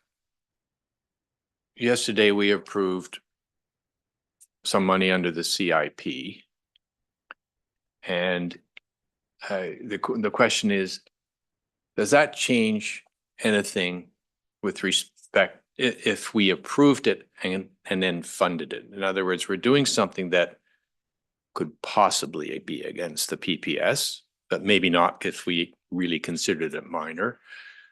But there is some risk, and is our exposure greater because we also help funded it? So that's my question to staff, and I don't know who to direct it to, but I think that's something we should know in this. Ms. Crowder. Through you, Chair Bosomworth, I think I will look to a staff member that was involved in the CIP application, perhaps Ms. Huff, to answer on that question. Thank you. All right. Ms. Hubbs, or? Thank you, Chair, through to the committee. So certainly the intent of the conditional approval was not to prejudge the decision of the committee. We were certainly aware of the recommendation coming forward from planning staff, but wanted to provide an opportunity to the committee. I will remind the committee, though, as well, that there are actually two applications for CIP for this property. So one of them would not be impacted necessarily by this decision because it's an internal renovation only, and that would certainly be able to proceed notwithstanding this discussion. I think it is a very good question to be raised about funding an application, that there are concerns with floodway. However, if a proposal would to go forward that the chief building official is satisfied with, that could provide some mitigation of the flood concerns, that may be providing council and committee some comfort as well. So I'll leave it there. Happy to answer any questions. Councillor Nishikawa.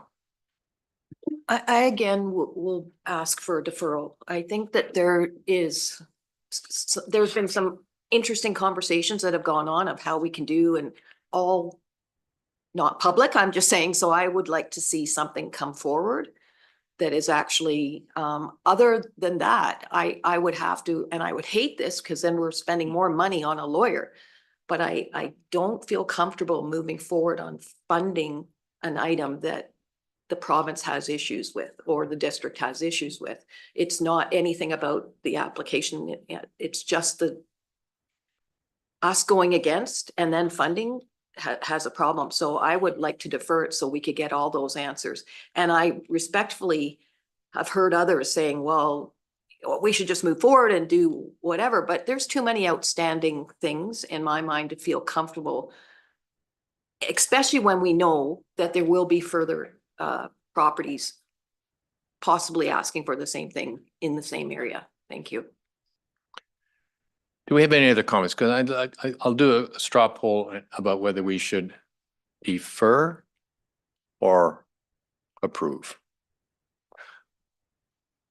Thank you. Councillor Roberts.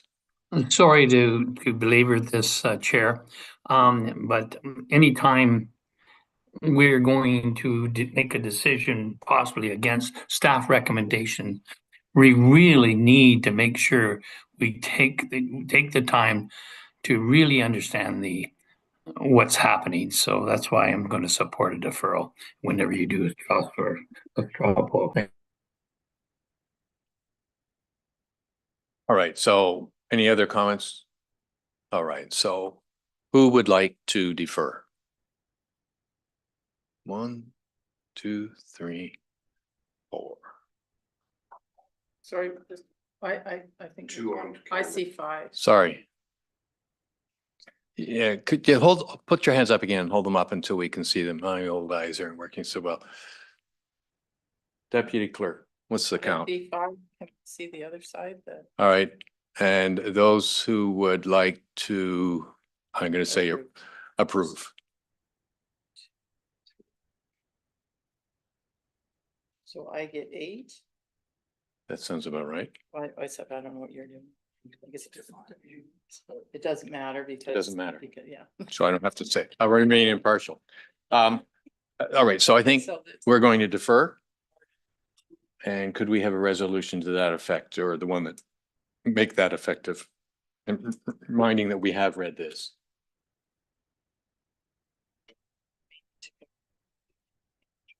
All right, so we'll take, give staff a couple minutes. Mayor Kelly? I just want to, maybe it goes without saying, but I'll say it anyhow. If it's going to come back next month, I think we need to be very clear what we're deferring for, what specifically we need to know. Yep. Otherwise, we'll be back at this again in 30 days. Fair enough, and we will put that in the resolution. All right, let's just give them a couple of minutes until 5:02. No discussion, please, because the resolution has been read.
All right. Thank you, Wes. No, Just give me a minute. It's way above him. Hey. Or sorry, way below him. He's way above that. Sorry.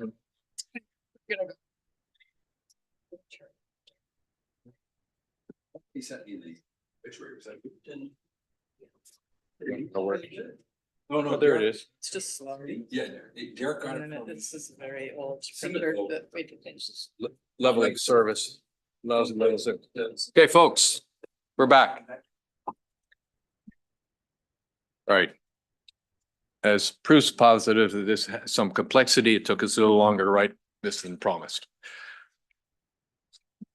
So we've already read the motion to deny. We're going to read this and then we will confirm the denied one as amended. Moved by Councillor Edwards.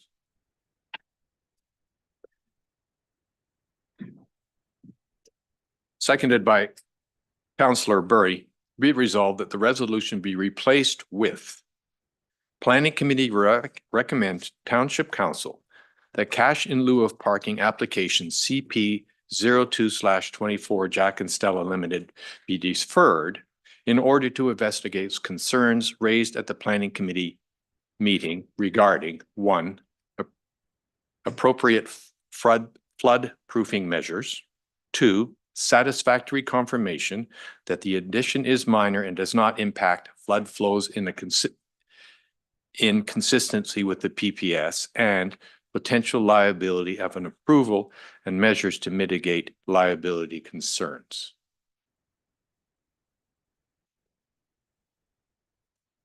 Any comments? We read it, so comments. Everybody happy with that? All right, I'm going to call the question. All those in favor? Any opposed? Okay, so that carries.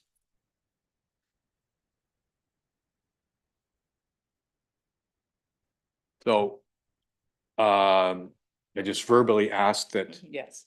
the main question is amended. All those in favor of the amendment as amended?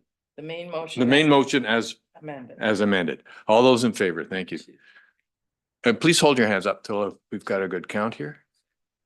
6. All those opposed? Very well. That Thank 2 you. carries. Yeah, we're good. Done. All right. Thank you.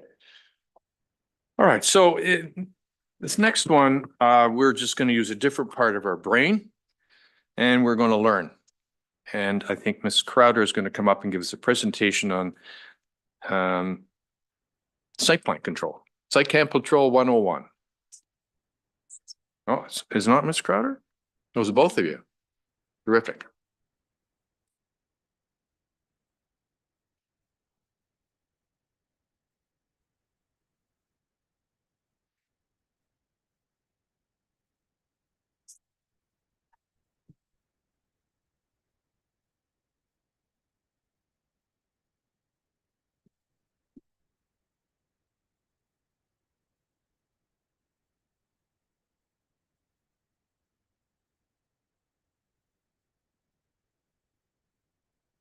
So thank you, Chair Bosomworth and members of committee. For those of you who don't know me, my name is Kaylee Spees and I am the Township's planning technician. I am joined today by my colleague, Emily Crowder, intermediate planner. And we have prepared a presentation for you today that will provide an overview of the site plan control process and how it is implemented in our township. We will be discussing what site plan control is, what matters are covered by it and which are not, our current site plan control bylaw and review process, enforcement and monitoring, and the forthcoming updates to the site plan control bylaw resulting from the township's recently updated official plan. Next slide, please. So what is site plan control? You hear staff talk about site plan control on a regular basis, but what exactly is it? So site plan control is a planning tool that is used by municipalities to manage and evaluate specific aspects of development on a proposed site. The control over detail-specific matters ensures that a development proposal is well-designed, fits in with the surrounding uses and character, and minimizes any potential negative impacts that a development may have. Section 41 of the Planning Act provides the legislative basis for the use of site plan control. The approval of site plan agreements is delegated to staff by Section 41 of the Planning Act as approved through Bill 109, the More Homes for Everyone Act. To use this tool, a proposed site plan control area must be shown or described in an official plan. The municipality must also pass a site plan control bylaw designating all or any part of the area shown in the official plan as a site plan control area. Under the Township Site Plan Control Bylaw, Bylaw 2006-100, the entire township is subject to site plan control. However, certain zones and types of development are excluded. It is important to keep in mind, however, that site plan control may be imposed as a condition of approval of other planning applications, even if it is exempt from site plan control per our bylaw. So on properties and development that are subject to site plan control, it is considered applicable law, so a building permit cannot be issued until site plan approval is granted. The agreement is then registered on title and binding for future owners to the obligations set out in the agreement. Next slide, please. Okay, so what is covered by site plan control? Section 41 of the Planning Act allows for site plan control to address certain matters on and around a site proposed for development, such as zoning compliance, for example, lot coverage, required setbacks to lot lines or the high water mark, parking requirements, etc. Appropriate locations of buildings, structures, and sewage disposal systems. For example, through site plan control, staff would consult available floodplain mapping, and if development is proposed within this hazardous feature, staff can notify the applicant and have the proposed development envelope relocated out of said hazard. Plantings, retention or restoration of vegetative buffers and native tree cover. This is a common condition of our planning approvals, is for the implementation of site plan control for plantings and retention of vegetation. Appropriate location and construction of driveways and pathways, including the use of permeable materials.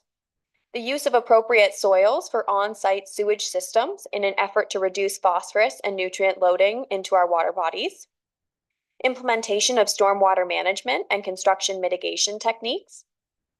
The location and caliber of waste facilities, typically for our commercial site plans. The minimization of site alteration.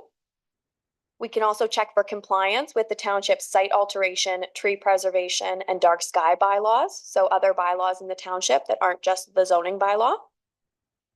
And implementation of recommendations made within site-specific studies, such as environmental impact studies, stormwater management plans, wildland fire hazard risk assessments, D4 assessments, etc.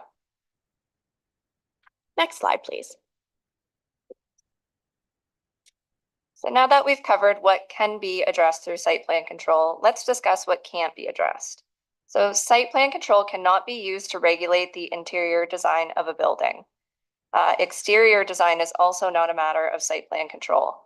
Prior to the passing of Bill 23, the Planning Act contained provisions that allowed site plan control to address matters relating to exterior design, provided that the official plan and bylaw establishing the site plan control area contained provisions relating to such matters. Bill 23, as passed, has now removed exterior design from a part of site plan control.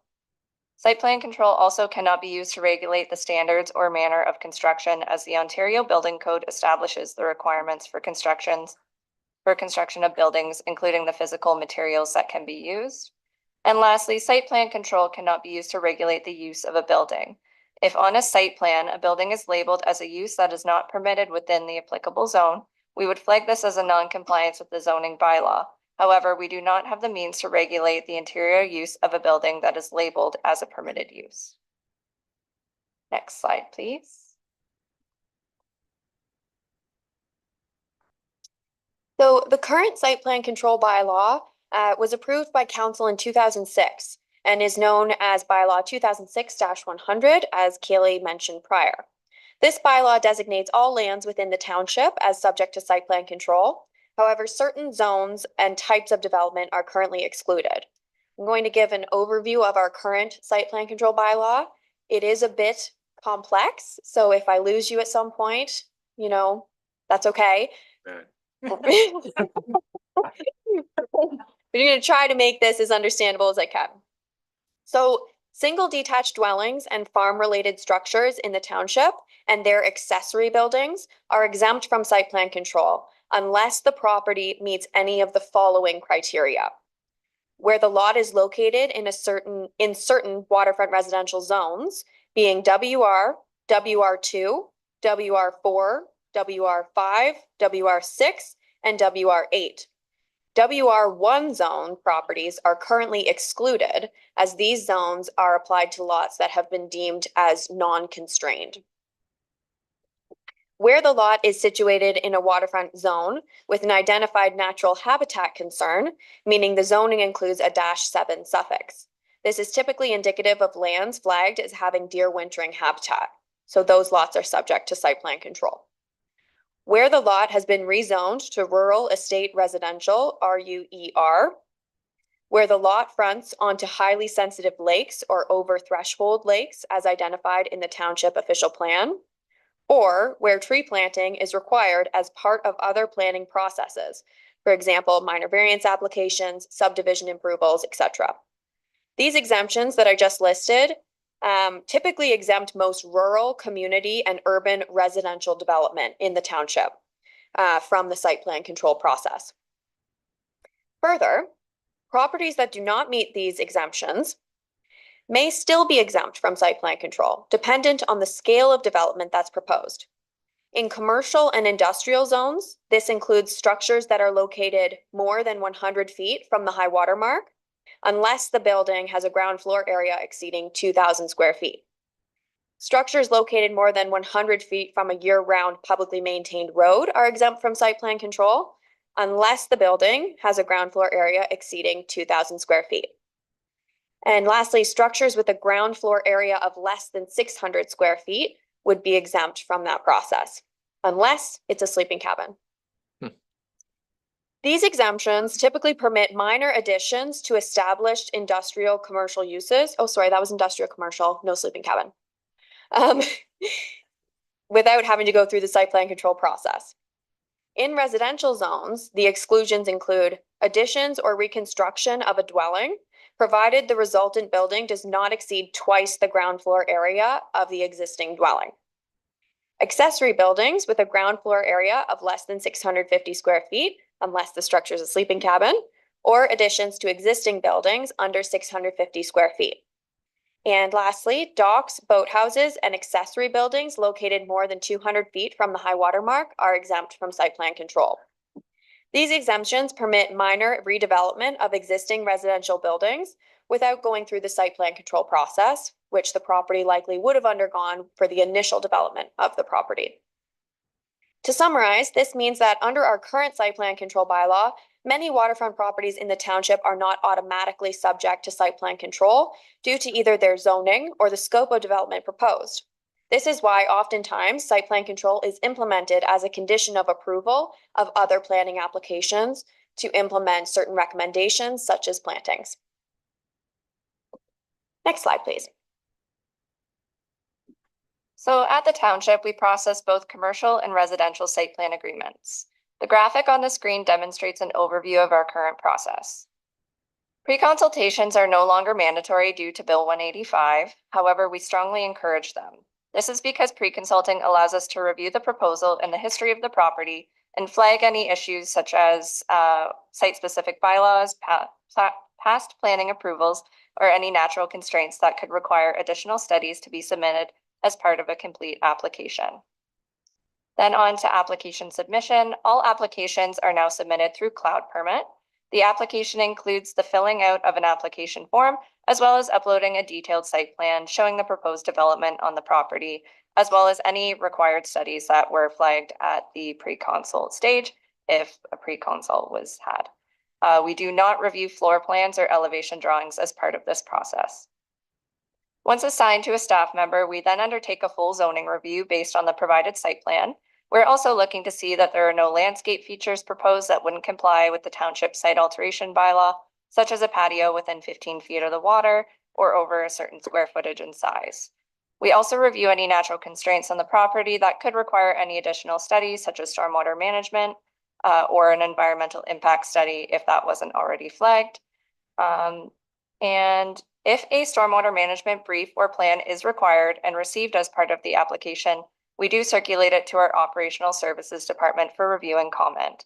Once approved by them, we will then ask the applicant for a quote for the stormwater management works and collect securities in that amount. Through the review process, we also do a site visit to the property. The purpose of this is to ensure that no construction or site alteration has already occurred and that there is nothing present on the property that isn't indicated on the site plan.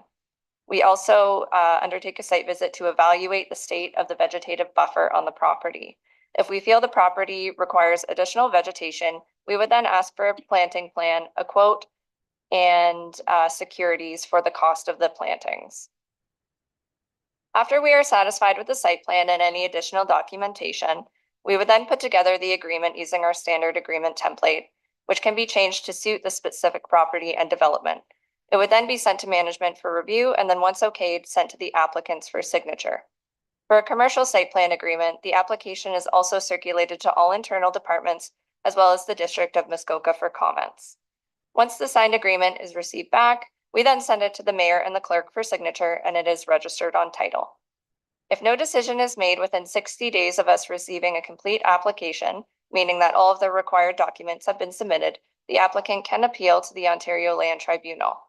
Official plan policies can be of assistance when reviewing these applications, but development must comply with the zoning bylaw. If an application is deemed complete and it is compliant with the township's bylaws, staff are required to approve the application.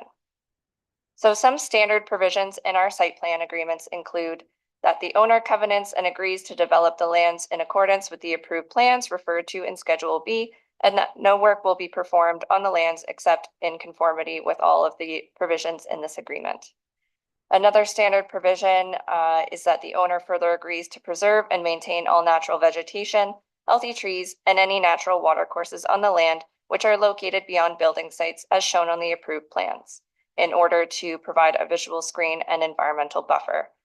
And lastly, another standard provision is on-site sewage disposal systems shall incorporate soils that have demonstrated ability to effectively retain phosphorus or equivalent septic abatement technologies, which may include the use of soils with appropriate elemental composition to bind phosphorus or pre-post treatment phosphorus controls.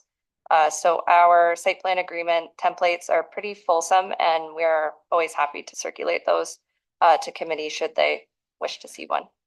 Next slide, please.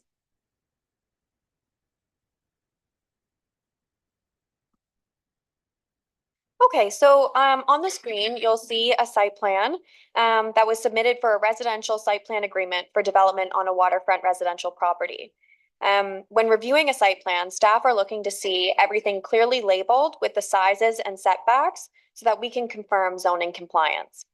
It is helpful to have all existing trees shown on the property. If one day the property changes hands and significant tree removal occurs, having a tree inventory is an excellent tool for our bylaw team to refer back to. We also add our standard labels to these site plans that include provisions like tree removal and site alteration shall comply with the tree conservation bylaw and site alteration bylaw of the Township of Muskoka Lakes. All exterior lighting shall comply with the dark sky bylaw of the Township of Muskoka Lakes. Any pathways shall be a maximum of 6 feet in width, shall meander around existing trees, and shall be constructed of permeable materials. And any patios shall be constructed of permeable material as well. Next slide, please. So once the site plan agreement is approved, the applicants are then permitted to apply for their building permits. Through the building permit process, the submitted plans must match the approved site plan agreement in order to issue the building permits, and the structures must be built in compliance with the agreement. If it is found by either township staff or through a complaint that there is activity occurring on the property that may be contravening the township's site alteration or tree conservation bylaws, the bylaw department may investigate. Through that process, if there is a site plan agreement on title, bylaw staff can issue stop work orders or orders to comply and require the property be brought into compliance and also brought into compliance with the approved site plan agreement. If securities are taken for planting, stormwater management works, or both, The return of those securities requires staff to undertake a site visit once the works are completed. Through that process, staff can investigate to ensure that the works on site are in compliance with the approved site plan agreement. So those are currently our means of enforcement and monitoring of compliance for site plan agreements. Next slide, please. So, given the considerable amount of time since the approval of the site plan control bylaw being 2006, and given the recently approved update to the township's official plan, an update to our site plan control bylaw is forthcoming. The existing site plan control bylaw, as I'm sure you gather, is quite complex. And the hope is that the new site plan control bylaw can be more decipherable for common folk that are developing their properties. Section N5 of our official plan outlines the development in the township that should be subject to site plan control. Though the bylaw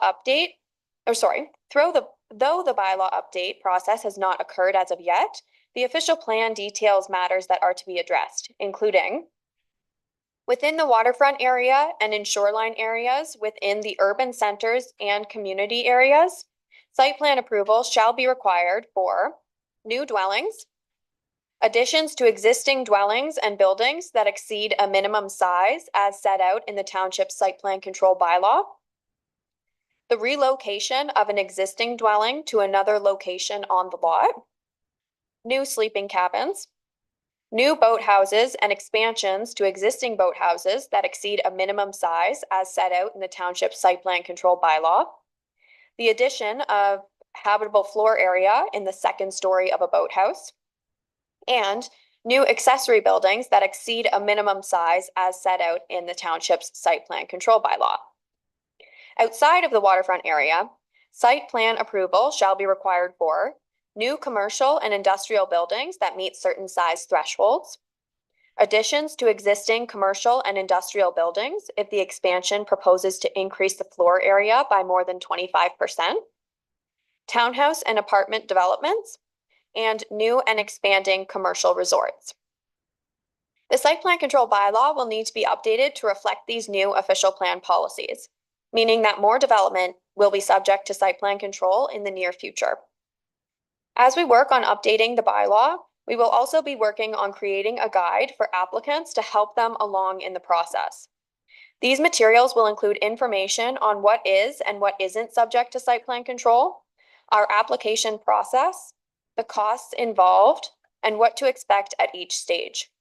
In this guide, we intend to break down the process into simpler terms and hopefully help our applicants to understand the process better and create a smoother application process on both sides. We often ask for certain studies as part of the site plan control process, and this guide will break down each of those studies and what exactly is the expectation that the individuals completing those studies will need to meet. Thank you so much for listening to our presentation today, and we are available for any questions that you may have. Thank you very much. Committee, let's have some questions here. Councillor Nishikawa. Thank you just through to you, because I'm actually not sure which one wants to pick. I think more generally, will there be an opportunity, because some of the conversation didn't just end up on screen and in our package, but so I've had concerns about the soils when we've had applications come forward and saying, so our septic installers, I have all sorts of faith in them, but I'm concerned. I'll just say as a contractor, I'm concerned that provision that was put in about the types of soils and things, and I'm not sure how our building department deals with that, and it would be interesting to have a conversation with them, because while planning can put a great package together, the practical use often is different, and so that's what I'm concerned about, that whole soil conversation, as well as I know we're going to be making changes to our zoning bylaws. I don't understand when members around this table get to add some concerns and comments that we would like to, I know there's a committee, but we're not part of, or I'm not part of that committee, so I don't know when I'm going to be allowed to start requesting some of the things that I would like to see changed. And in fact, when is all of this timing happening? Because I would hate to pass something that in fact would have impact on that other. So that's where I sit. Thank you. All right, let me try something on that. I think your first comment about concerns about what gets done is slightly different than what's on paper. I guess staff have I presume they've taken some notes and interest on that. On your second point, I can answer, or can give you some thought that the committee that we have on the zoning bylaw, their objective is to identify items that we potentially want to discuss and get public input on. When that is done, when that process is finished, then it comes to planning committee, and you will have plenty of time to add items that potentially the steering committee missed, and have lots of time to comment then. So I hope, does that answer your question? Yep. I think almost, I just feel that there's a slight delay in fact that I guess we'll just continue to submit what we would like to the committee, if that's acceptable, because I would hate to think that we're waiting however many months. For my example, for instance, this used to take 4 or 5 years. So again, some of those things I would have liked to have had some other opportunities to discuss early in the program rather than waiting till the end and then getting the pushback. Yeah, thank you. I'll just ask Mr. Sharp to comment briefly, and then we'll get back to the questions on site plan control. Thank you, Chair. To date, I've been impressed with the work that the steering committee is doing, and they continue that good work. We have meetings upcoming, and there will be an opportunity for planning committee to provide the feedback on what comes out of the steering committee in terms of the directions that the comprehensive zoning bylaw update is taking. So there will be that opportunity. It'll be in early 2025. So I would just ask that we remain patient and allow that process to play out. And of course, if there are considerations that you would like to pass on at that point, I'm welcome to be I'm happy to be the conduit between yourself and the steering committee. But at this point, you know, like I said, I've been impressed with the work, and it's going to continue. So I think it's fair to say that our current schedule, or our plan schedule, is to have a comprehensive zoning bylaw in place by the end of this term. That's what's on the piece of paper, as I recall. So February 2026 was the date for the final completion of the comprehensive zoning bylaw update. But as we know, there's already been, I believe, an additional meeting added to the steering committee process, just given the conversations that have been had around that table. Okay. So of course we're cognizant of making sure that the job gets done right, and we're also cognizant of the time to get this moving forward. So thank you. All right. Councillor Zavitz, and then Councillor Kent. Thank you, through you. Perhaps a little bit on the same line. I guess I'm wondering to the presenters, thank you for the excellent information. Will or how our comprehensive zoning bylaw review either affect or be affected by site plan control? So very specifically to your presentation today, hopefully you'd be the ones to answer that. Ms. Crowder. For you, Chair Bosomworth, Councillor Zavitz, that's a great question. I think that the update to the zoning bylaw is going to change how we review our site plan applications, because a lot of the zoning provisions, well, some of the zoning provisions will be changing, and that will change how we check for compliance with our site plan applications that are before us. The official plan sets out what matters are to be carried down into the site plan control bylaw.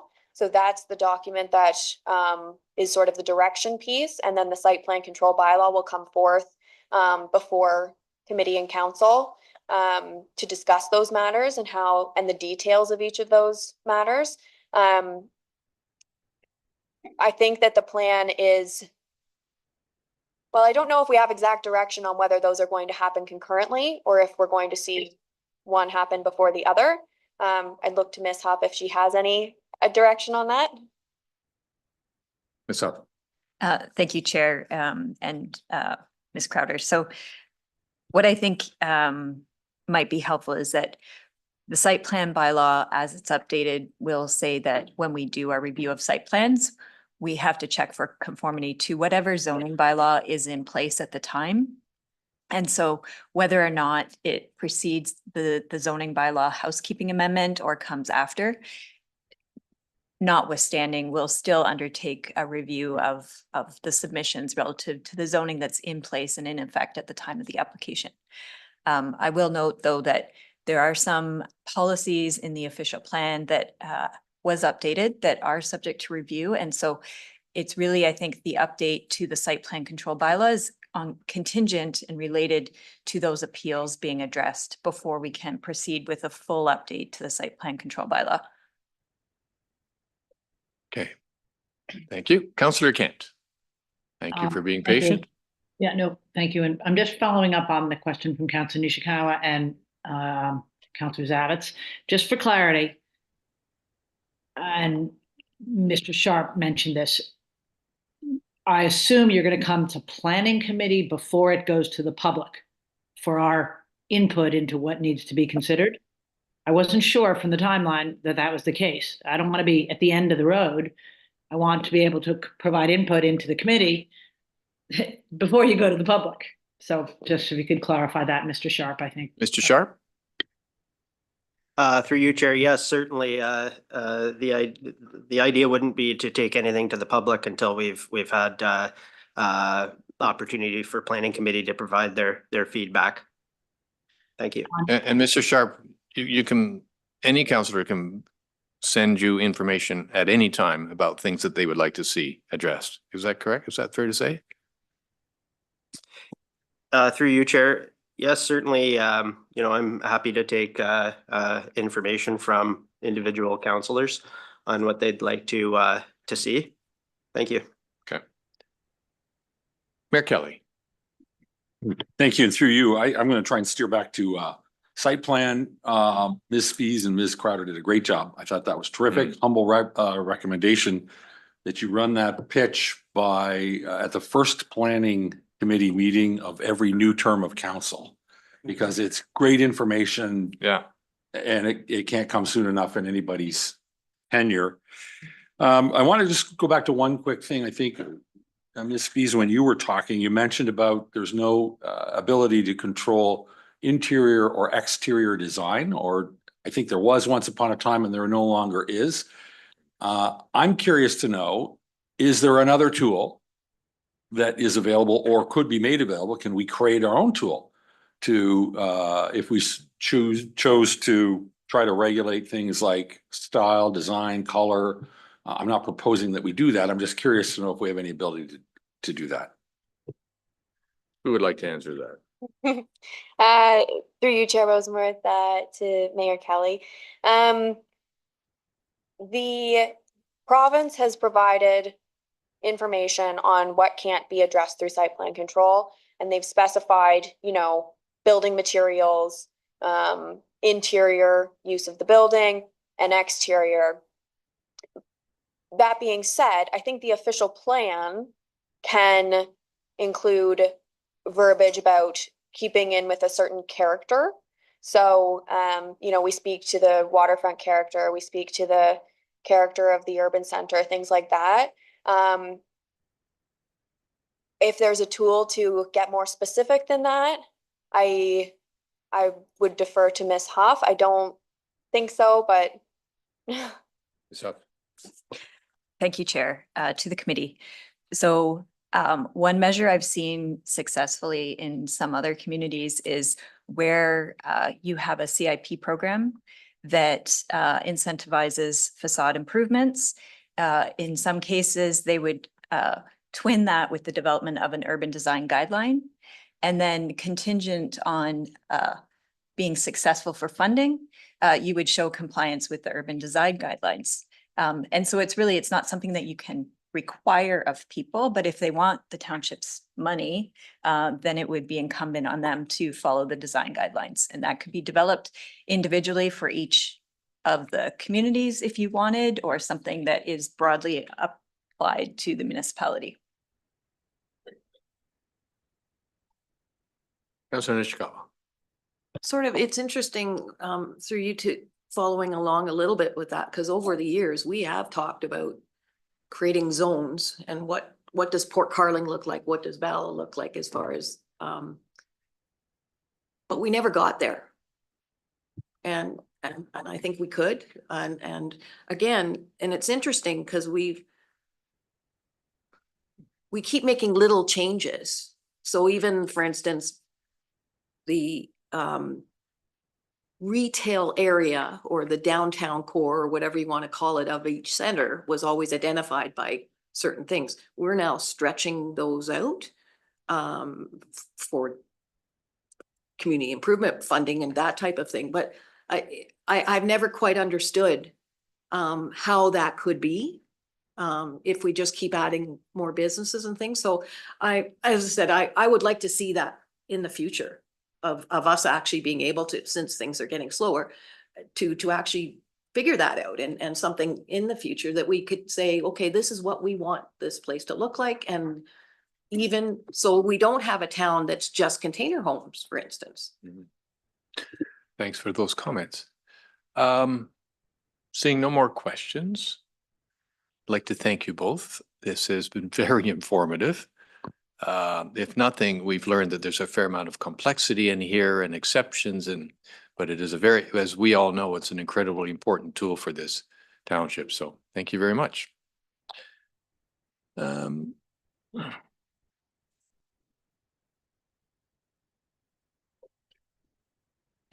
Next up, we have a report from our Chief Municipal Bylaw Officer on updates to tree preservation and site alteration plans.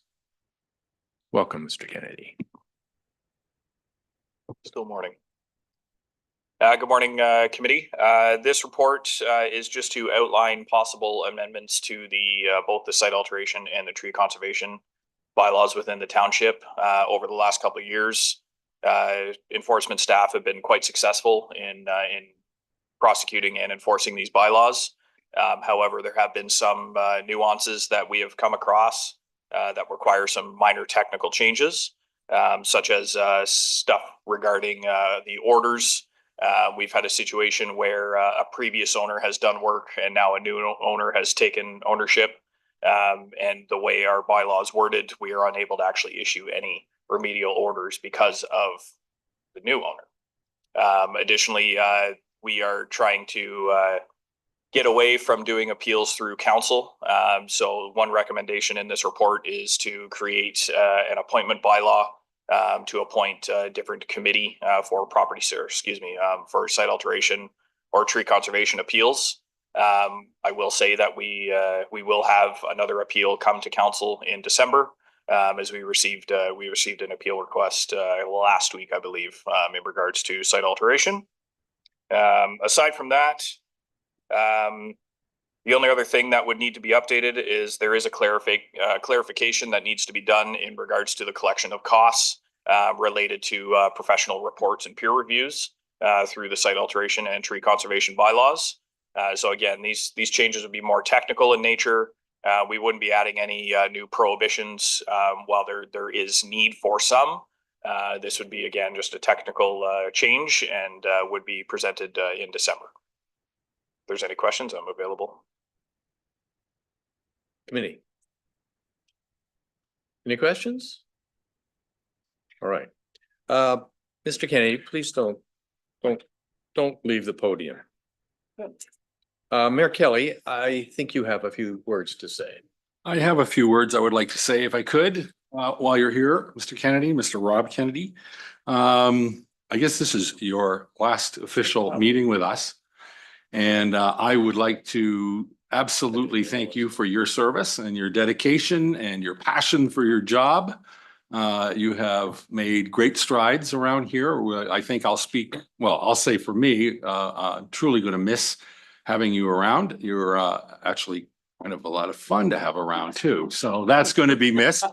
But I was trying to figure out how I would commemorate it. I'll remember you every time I go out in my front yard, look a little to the north and to the east and see the bright lights over certain parts of the dark sky. I will I will think of you. So thank you very much. Best wishes to you, to your family, for your career, your family life, I understand you're an actor in a TV show, which we can't seem to find in the TV guide, but It's on Crave. It's on Crave. So all the best and thank you very much.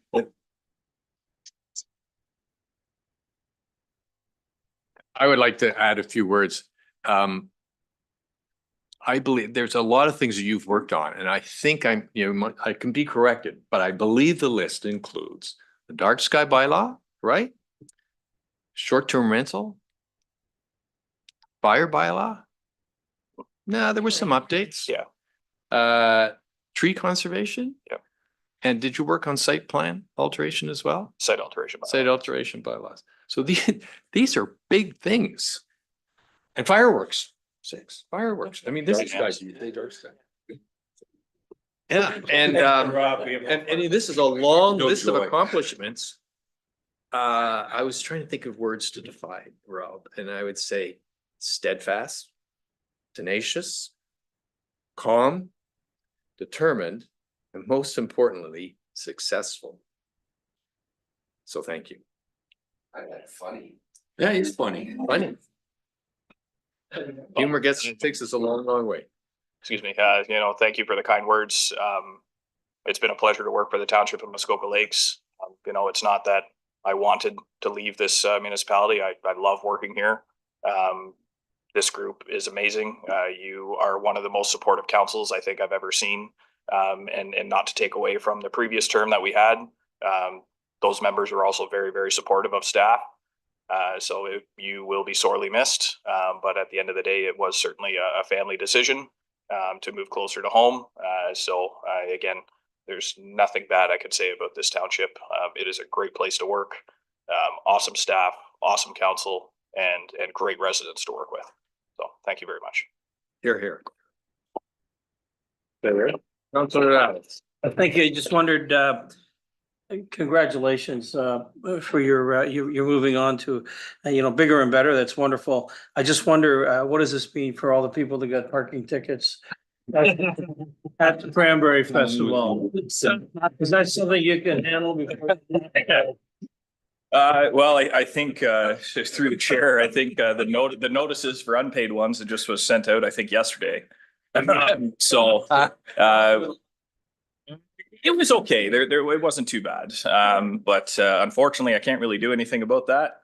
If people don't pay, it unfortunately goes to their license, and they'll have to pay eventually. Nothing I can do in regards to that, but I will be back for the township.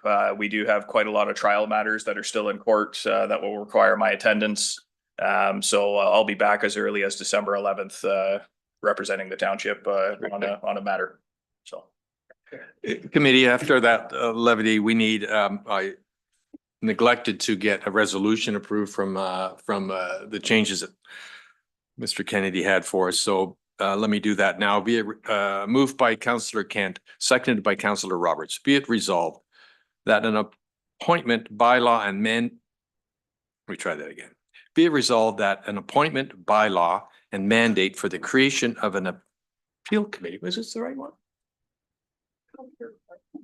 Appeal committee to hear appeals to orders issued pursuant to the tree conservation and site alteration bylaws, as well as administrative changes to the fees and charges bylaws to address the new committee, be brought forward to the December council meetings for council's considerations, and that amending bylaws to implement technical amendments to the tree conservation and site alteration bylaws be brought forward to the December council meeting for council's consideration. Is there any debate on that? All those in favor? Any opposed? That's carried. We have two items left, and I don't think we're going to have time to get through both of them in the next 15 minutes. So I would suggest we take our lunch break now and come back at 1:45. Does that work for everybody, or do we? Let me get through. Let's push this. You want to try it? Yeah. All right. I'm happy to do that. We got a quick one over here. It's like, what do you call it? A point of order? Like what? There's something on that one. So, all right. You can kick us out. Okay, so the next item is unfinished business. Mr. Sharp. I apologize.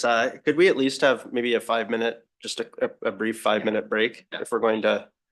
Yes. Just for staff comfort break. Okay. Not only staff. 5-2, we'll be back. We'll give you full 8 minutes, all right? Thank you. All right. Rob gets 10. Rob gets the rest of the day. That's okay. All right.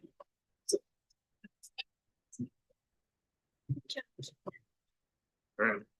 So it's pretty simple. You don't get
I'll find out.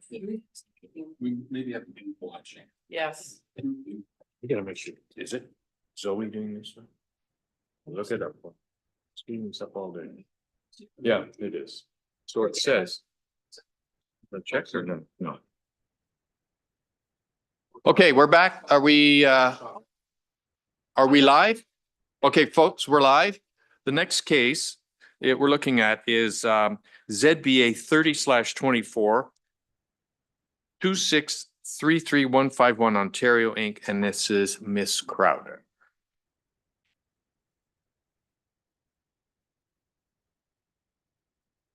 Thank you, Chair Bosomworth. The next application to be heard is zoning bylaw amendment application ZBA 30/24 in the name of 2633151 Ontario Limited. The subject lands are known municipally as 1181 Evely Road. As committee may recall, this application was first heard by committee on August 15th of this year, where committee deferred the application in order for concerns with changes to drainage and the water course to be addressed by a qualified professional and for existing buildings to be brought closer into compliance with required setbacks. To address committee's request, the applicant consulted Riverstone Environmental Solutions Incorporated, who prepared a site review. The site review includes a number of recommendations, including the following: that fill be removed down to the natural grade. Material is to be placed on the property that is already disturbed and cleared. The appropriate armoring of the cleared area, along with backing geotextile, be placed to ensure that fill material does not further escape into the wetland, and that the cleared area be planted with native species suitable to the conditions as detailed in the site review. The property owner has begun to implement these recommendations as shown on the screen. However, to ensure that the recommendations of the submitted report are implemented, staff recommend that a site-specific site plan control bylaw be passed for the proposed development.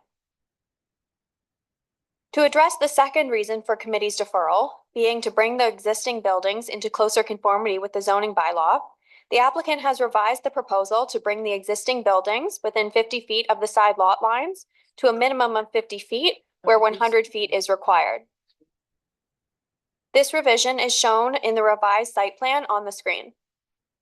Staff have prepared a detailed report for committee's consideration and have recommended that the application to recognize existing buildings and structures within the required side yard setbacks and to recognize existing buildings and structures and permit the construction of a new building within the required setback to municipal sanitary sewage facilities be approved.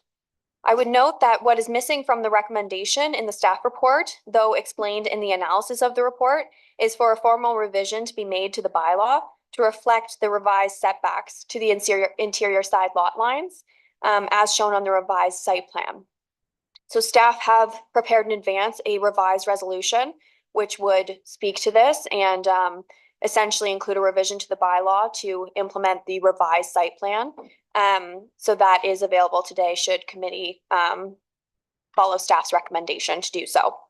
I have no further comments at this time, but I'm happy to answer any questions from committee. Thank you. Thank you very much. So the applicant agents, is the applicant? Yes. I believe that's Mr. Miller, is it? That's correct. Good morning. Thank you. If you can start name and address, and you have 5 minutes. Sure. Thank you. My name is Jonathan Miller. My address is 70 Chambry Street, Bracebridge, Ontario. I'm here today on behalf, as agent on behalf of the numbered company 2633151 Ontario Inc. As Ms. Crowder has just relayed to the committee, the applicant heard the concerns of this committee stemming from the August meeting, in particular with respect to the concerns of the committee and both the abutting landowner to the north with respect to drainage. As Ms. Crowder has pointed out, the applicant did take steps proactively to address these concerns. They retained Riverstone Environmental Solutions to come in and inspect the area. And as noted in the updated staff report, Riverstone found that there was some impact on the drainage and recommended that certain steps be taken. At this point, the applicant has taken those steps as set out in the Riverstone report. which includes building kind of a berm or swale in the back corner of the property, which has allowed the water to flow and continue drainage. The other issue, as Ms. Crowder alluded to, is with respect to the side yard setbacks and the request for variance. The applicant has revised their request such that they're now seeking only a 50 foot a variation to 50 feet for the side yard setback. And in particular, this is because of the use of the property. It's used as a commercial yard, and as you know, the zoning is rural commercial. But one concern with respect to if they were to put any buildings within the 100 foot setbacks, that would leave approximately only 80 feet in which these buildings could exist. And one of the concerns that exists is because of this being used as a landscaping and stone yard, there are machines that need to move around and operate on the site. There are people coming and going, including contractors. And so one of the concerns is if buildings are constrained to being in that tighter space, it may, we're not saying it would, but it may create some safety concerns as vehicles and people are moving about the site. Having a 50 foot side yard setback would allow for a little bit more space between buildings and to accommodate safety issues a little bit more easily. The last thing, I don't believe Ms. Crowder touched upon it, but it was addressed by this committee in August, was there was concern about building permits for the existing buildings on site. The applicant has engaged DeConing Engineering, who is assisting them with applying for building permits for all necessary buildings on site, as well as they would assist with the new proposed building if this application is approved. Subject to any other questions from the committee, that's all I have for today. Thank you very much. Committee, do we have any questions of staff or the applicant? Councillor Nishikawa. Thank you. Through you to Emily. Thank goodness you smiled. I guess my concern is what restrictions not restrictions, but what are the side yard setbacks for all of the other properties? Because that would make if the neighboring property was 50 and the other neighboring property was 50, that's a sort of a different conversation, but yeah, just for that. The setbacks in the adjacent properties. Through you, Chair Bosomworth, to Councillor Nishikawa. The abutting properties have the same zoning as the subject properties, so they all are subject to 100-foot interior side yard setbacks. That being said, I think we have seen some applications in the past in this specific area for reductions in those interior side yards. The 100-foot setback was largely put in place because of the acknowledgement that these zones could be next to a residential zone, in which case the uses may not be super cohesive. So the idea was to set back potential commercial use from these residentially zoned properties. In this case, both properties that are abutting it share that rural commercial zoning. So that particular, so staff are supportive of a reduction in the side yard for that reason. Any other questions?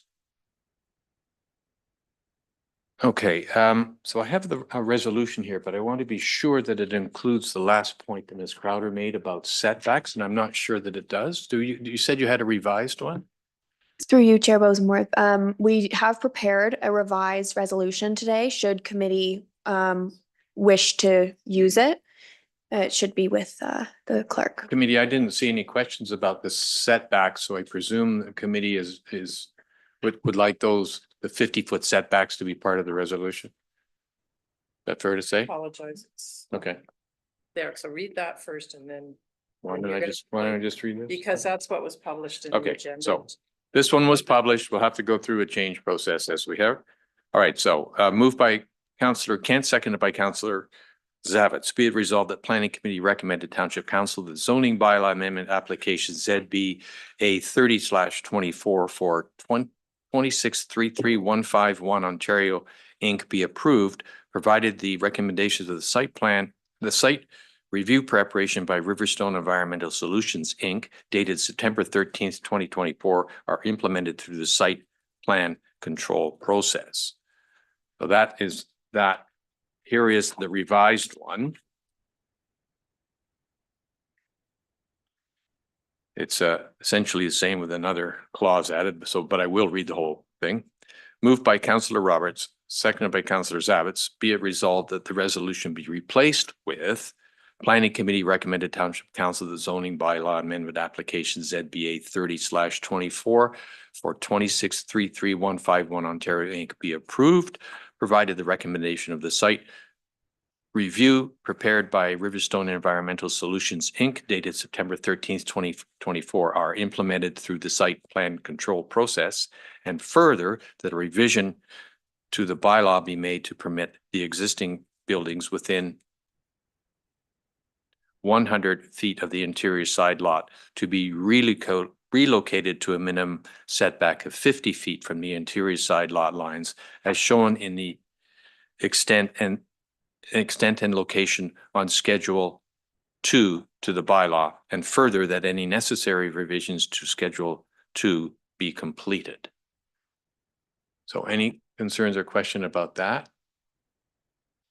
I call the vote. All those in favor? Anybody opposed? Yeah, that was carried.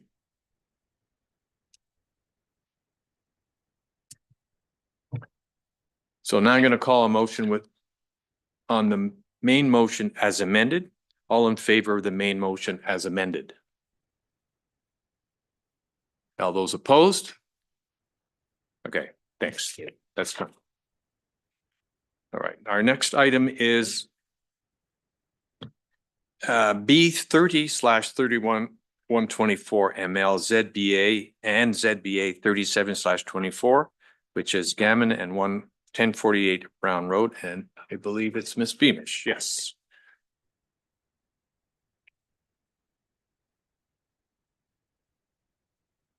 Thank you, Chair Bosomworth. The next applications to be heard are concurrent consent applications B30, 31, 24 ML and zoning bylaw amendment application ZBA 3724 in the name of Gammon.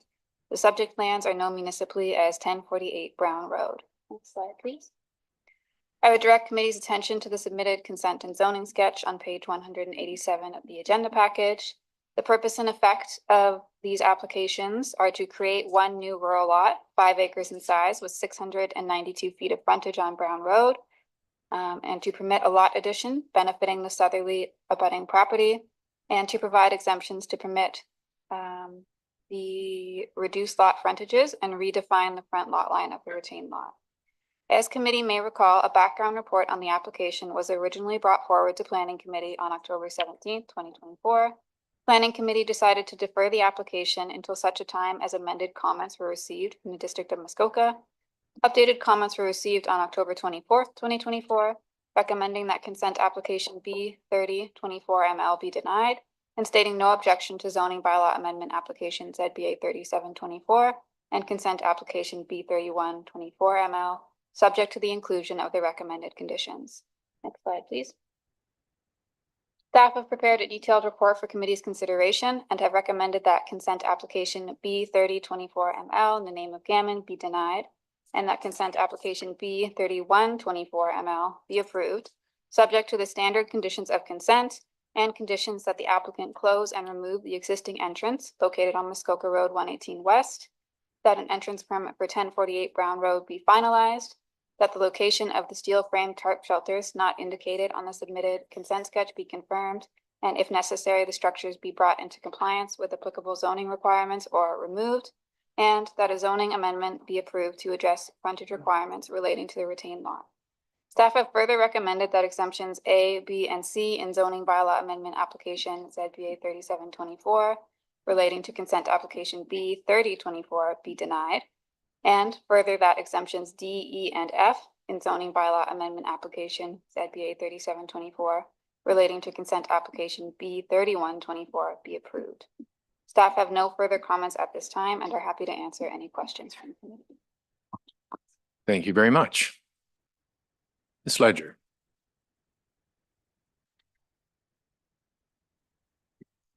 We know your name and address.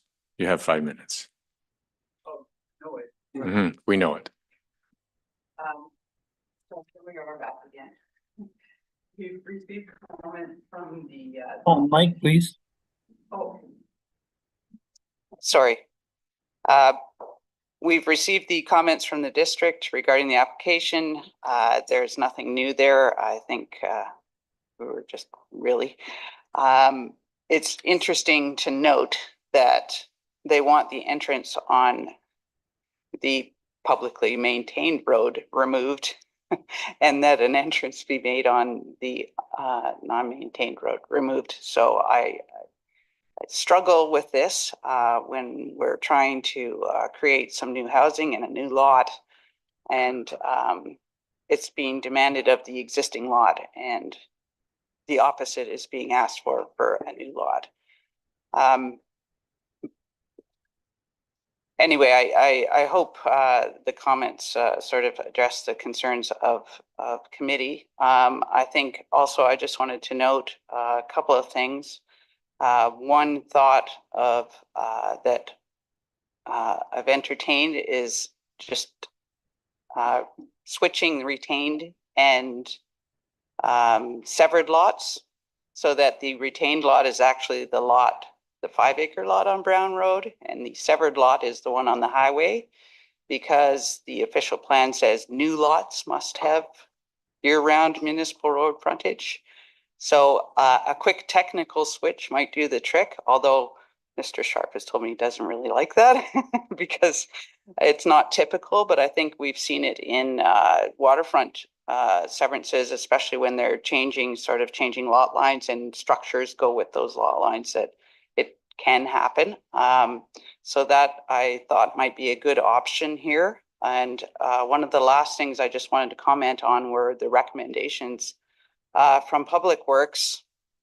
And there were two. One was for the maintenance agreement, which we're in favor of and would be happy to enter into. The other one was to bring the road up to township standards, which is a huge ask. And that's usually when we're sort of taking on non-public roads and the municipalities taking them over to bring them up to standards. The problem with this one in particular is that the road standard is a minimum of 20 meters. And this one, or 30, did you say 20 meters? Anyway, it's only 33 feet wide is the problem. So now we're into a much very expensive and bigger issue. And the fact that people use this road and live on there already, and it's, you know, emergency services have been down there. I think, you know, I think a maintenance agreement is the best way to go. And I'd just like to comment also that, and I'm just reiterating some of the things we discussed at the last meeting, but you know, this is a place where we can easily add another home that's close to Port Carling, that's close to Milford Bay. It doesn't require extending services like school busing and power. These things all exist. This is being, you know, proposed in between two existing residences. So I think, you know, I appreciate the grand, like the policy in general, but at some point we need to sort of expand these things and maybe consider, you know, maybe because it's such a general policy, maybe in the future, something a little more specific that is directed towards those areas where this can happen, you know, whether it's its proximity to a district road, you know, might be something to consider. At any rate, I'll leave it at that and leave it up to discussion. We're here for any other questions. Thank you. Thank you very much. I believe the owner is here. Would you like to speak at all? No? Very well. She has to. Okay. Very well. We'll leave it at that. Committee, this is here before us again for the second time. Questions to staff and or the applicant. Councillor Nishikawa. Thank you. We've heard a lot. We've heard a lot today about the issues that the district has implemented in things. And I've had concerns because it's not consistent of what they're doing further on the same road in a different municipality. And so I don't, there's something doesn't seem to be sitting right for me when a municipality can, for instance, I will just say, within the Gravenhurst boundary and Muskoka Lakes, a number of new lots have been developed off of the road, and they're less than 100 feet apart. And I've asked those questions of our public works in the district, and actually got a response that they didn't have a problem with more lots being off of the highway. So I'm very confused about this particular application and where we sit. I would like us to approve it. I don't see issues with the road any different than any other cottage road that we have. Or if we call them cottage road, seasonal road, whatever you want to call it. We have many of them. So I want to approve this, but I'm thinking that some of the restrictions are difficult to work with as well. Ms. Crowder, can you give us a little more insight into the district's position? They're not here, obviously, but you have spoken to them, I'm sure. Through you, Chair Bosomworth, to Councillor Nishikawa. When looking at the district roads, the Muskoka official plan includes different frontage requirements depending on the class of road. So they classify roadways as either class A, B, or C. And depending on the classification of that roadway, the frontage requirement differs. If Councillor Nishikawa wants to provide us the location of the lots that you're speaking to, we'd be happy to look into it and see what the classification is to know the difference between here and over there. But that is typically where the district stands, and they're not usually, in my experience of receiving the district comments, they've not been lenient in their frontage requirements. In this case, I think this is part of the question, the roadway that we're speaking to is a non-maintained township roadway, and the creation of a lot, whether it be you call it the severed or the retained, you're still creating a lot that now does not have frontage on a year-round township maintained road. And our official plan is very clear that no lots shall be created on a non-maintained roadway, whether it be owned by the township or not. Many of our private roads front on a waterway, and that's where the distinction is, that those roads are accessible via the navigable waterway. I might be getting a little bit off the actual question here, but okay. Thank you. In this case, because of the official plan policy, township staff are unable to support the proposal. If committee and council were considering approval of it, it is staff's position that an official plan amendment is required, as the official plan is very clear, and the wording that's used in the official plan is no law creation shall be permitted. So just wanted to bring that forward as well. Mr. Sharp? Thank you, Chair. And if I could just clarify, there's two severance components. There's the creation of the new lot onto Browns Road. The district supports staff's recommendation with respect to our concerns related to that lot. The district doesn't object to the lot addition component, which would result in a reduction of frontage on Muskoka Road 118, subject to some conditions. So I just wanted to make that point that the district does not object to the lot addition severance. Thank you. The second lot addition. Yeah. Any questions, Mayor Kelly?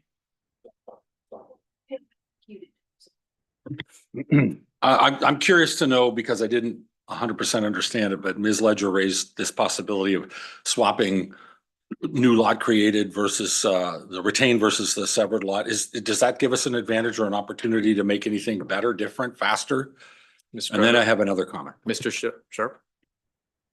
Thank you, through you, Chair. Thank you for your question, Mayor. It wasn't that I didn't necessarily like the option that Ms. Ledger was putting forward. In fact, I'm a proponent of looking for options that will work. But in this case, in my opinion, calling the severed lot that's to be created retained lot ultimately doesn't make a difference. There's one lot today. And if you were to make the severed lot the retained lot, there'd be two lots tomorrow. So ultimately, no matter how we label them or what we call them, we're ultimately looking at a new lot. It doesn't matter how you kind of slice it. So that was my response. Thank you. Give us. I have a Secondary follow-up. Thank you very question. much. And you're going to wish I'd stayed home today because I getting, and please understand, this is a terrific group of people, but we're constrained by policy and we're constrained by more senior levels of government. We need to start building houses. We have people sleeping in cars in this township. We have 4 people now sleeping in cars every night in the rain when it's -2. And I know it's not your fault or anybody's fault here, but let's not let this kind of stuff, we're never going to fix this by slavishly adhering to processes and regulation and rule that we've been following for years. That's what got us into this jam.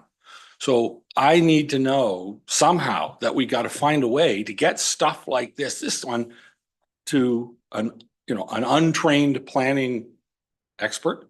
Looks like a lob, looks like an easy one. And we got to make it easy for people who have the opportunity to create a new home for a new family. You heard me earlier on Bala.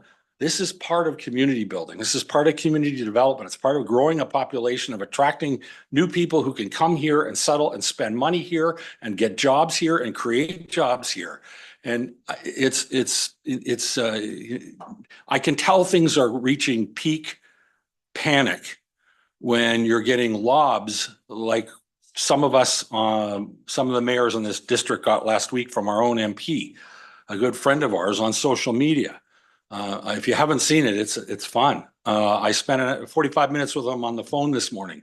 He's as frustrated in Ottawa as I am in Port Carling. The focus has to become, and I hate the thought of more committees or more studies. We just got to start doing stuff that results in roofs and heat and warmth and running water to get people to be treated like people.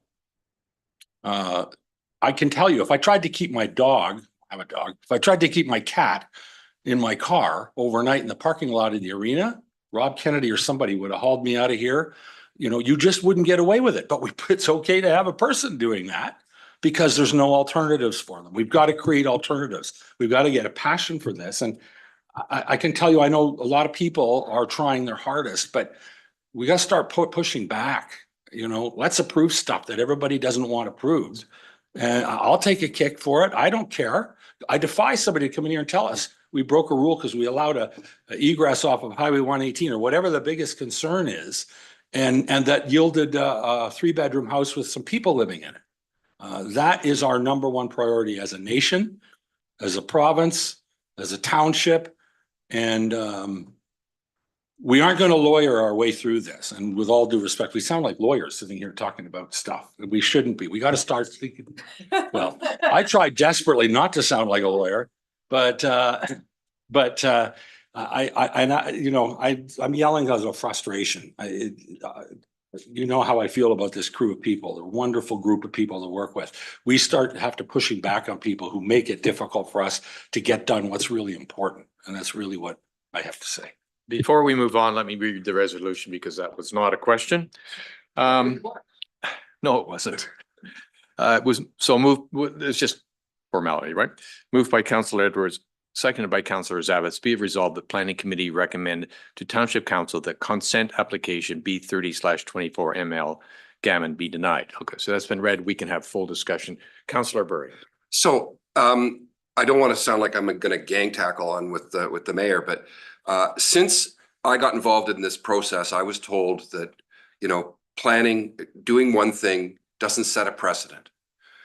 And coming from where I do, I look at each individual project, each individual piece as a different piece.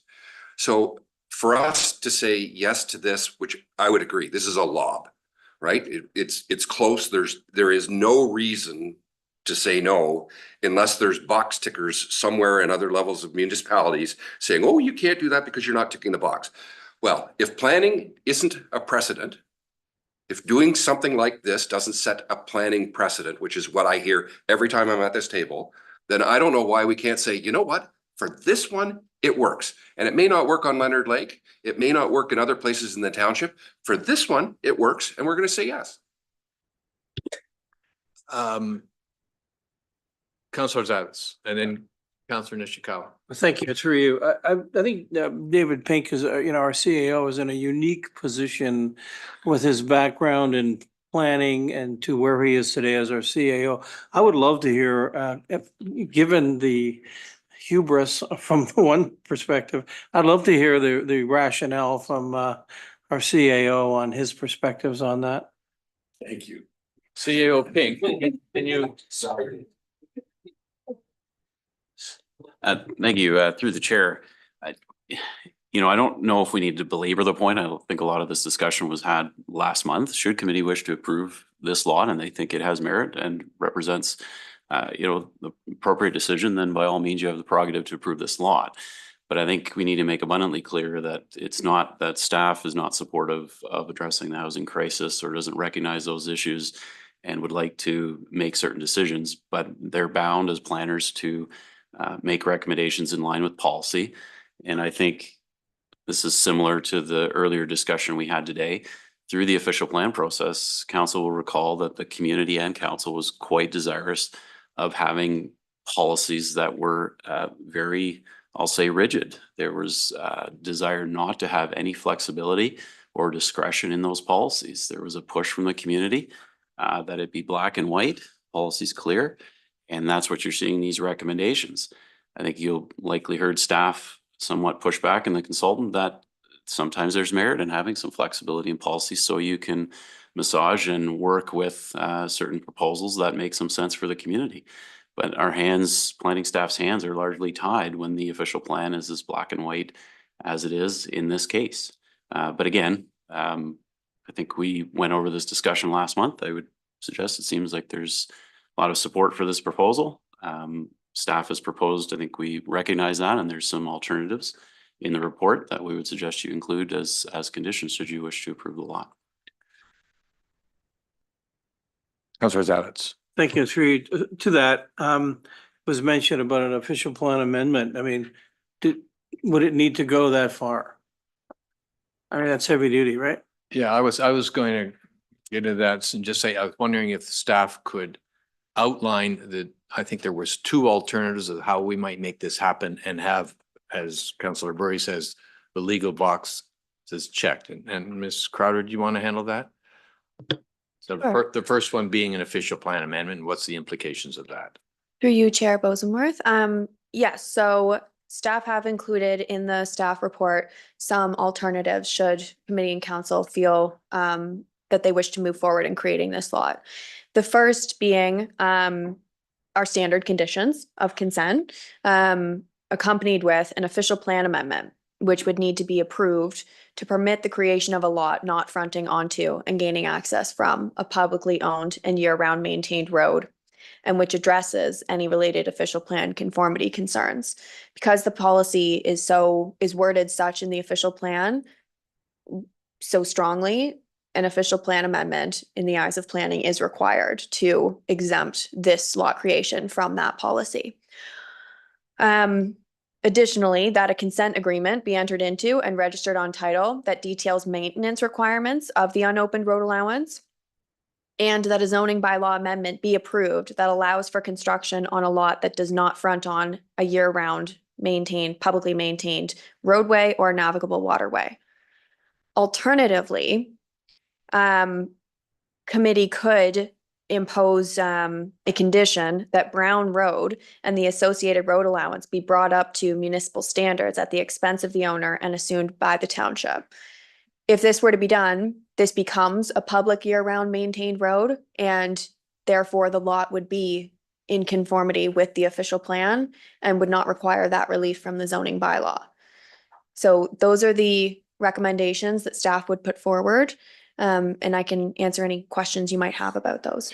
So if I could just ask a subsequent question on the option on the official plan, what would be the process? I mean, I've, in this job, I've not seen us do an amendment to official plan related to a single property. What happens when, I haven't seen. I'm sure you have, Councillor Nishikawa. But for all of us, can you just, what does that mean? Do we need to go and get public input on that? Or as Councillor Burry has said, is that going to actually create a precedent?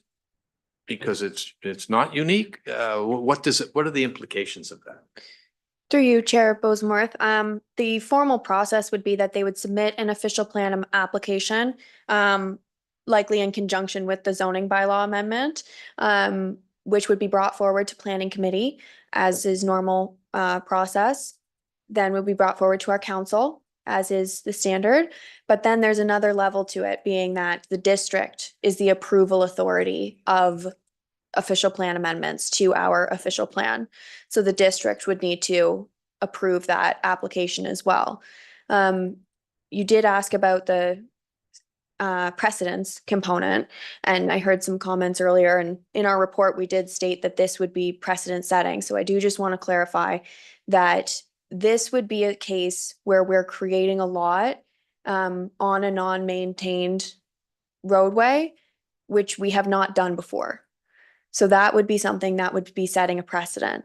When we speak to applications like lot coverage, in those cases, it's been done before where we've approved applications for lot coverage.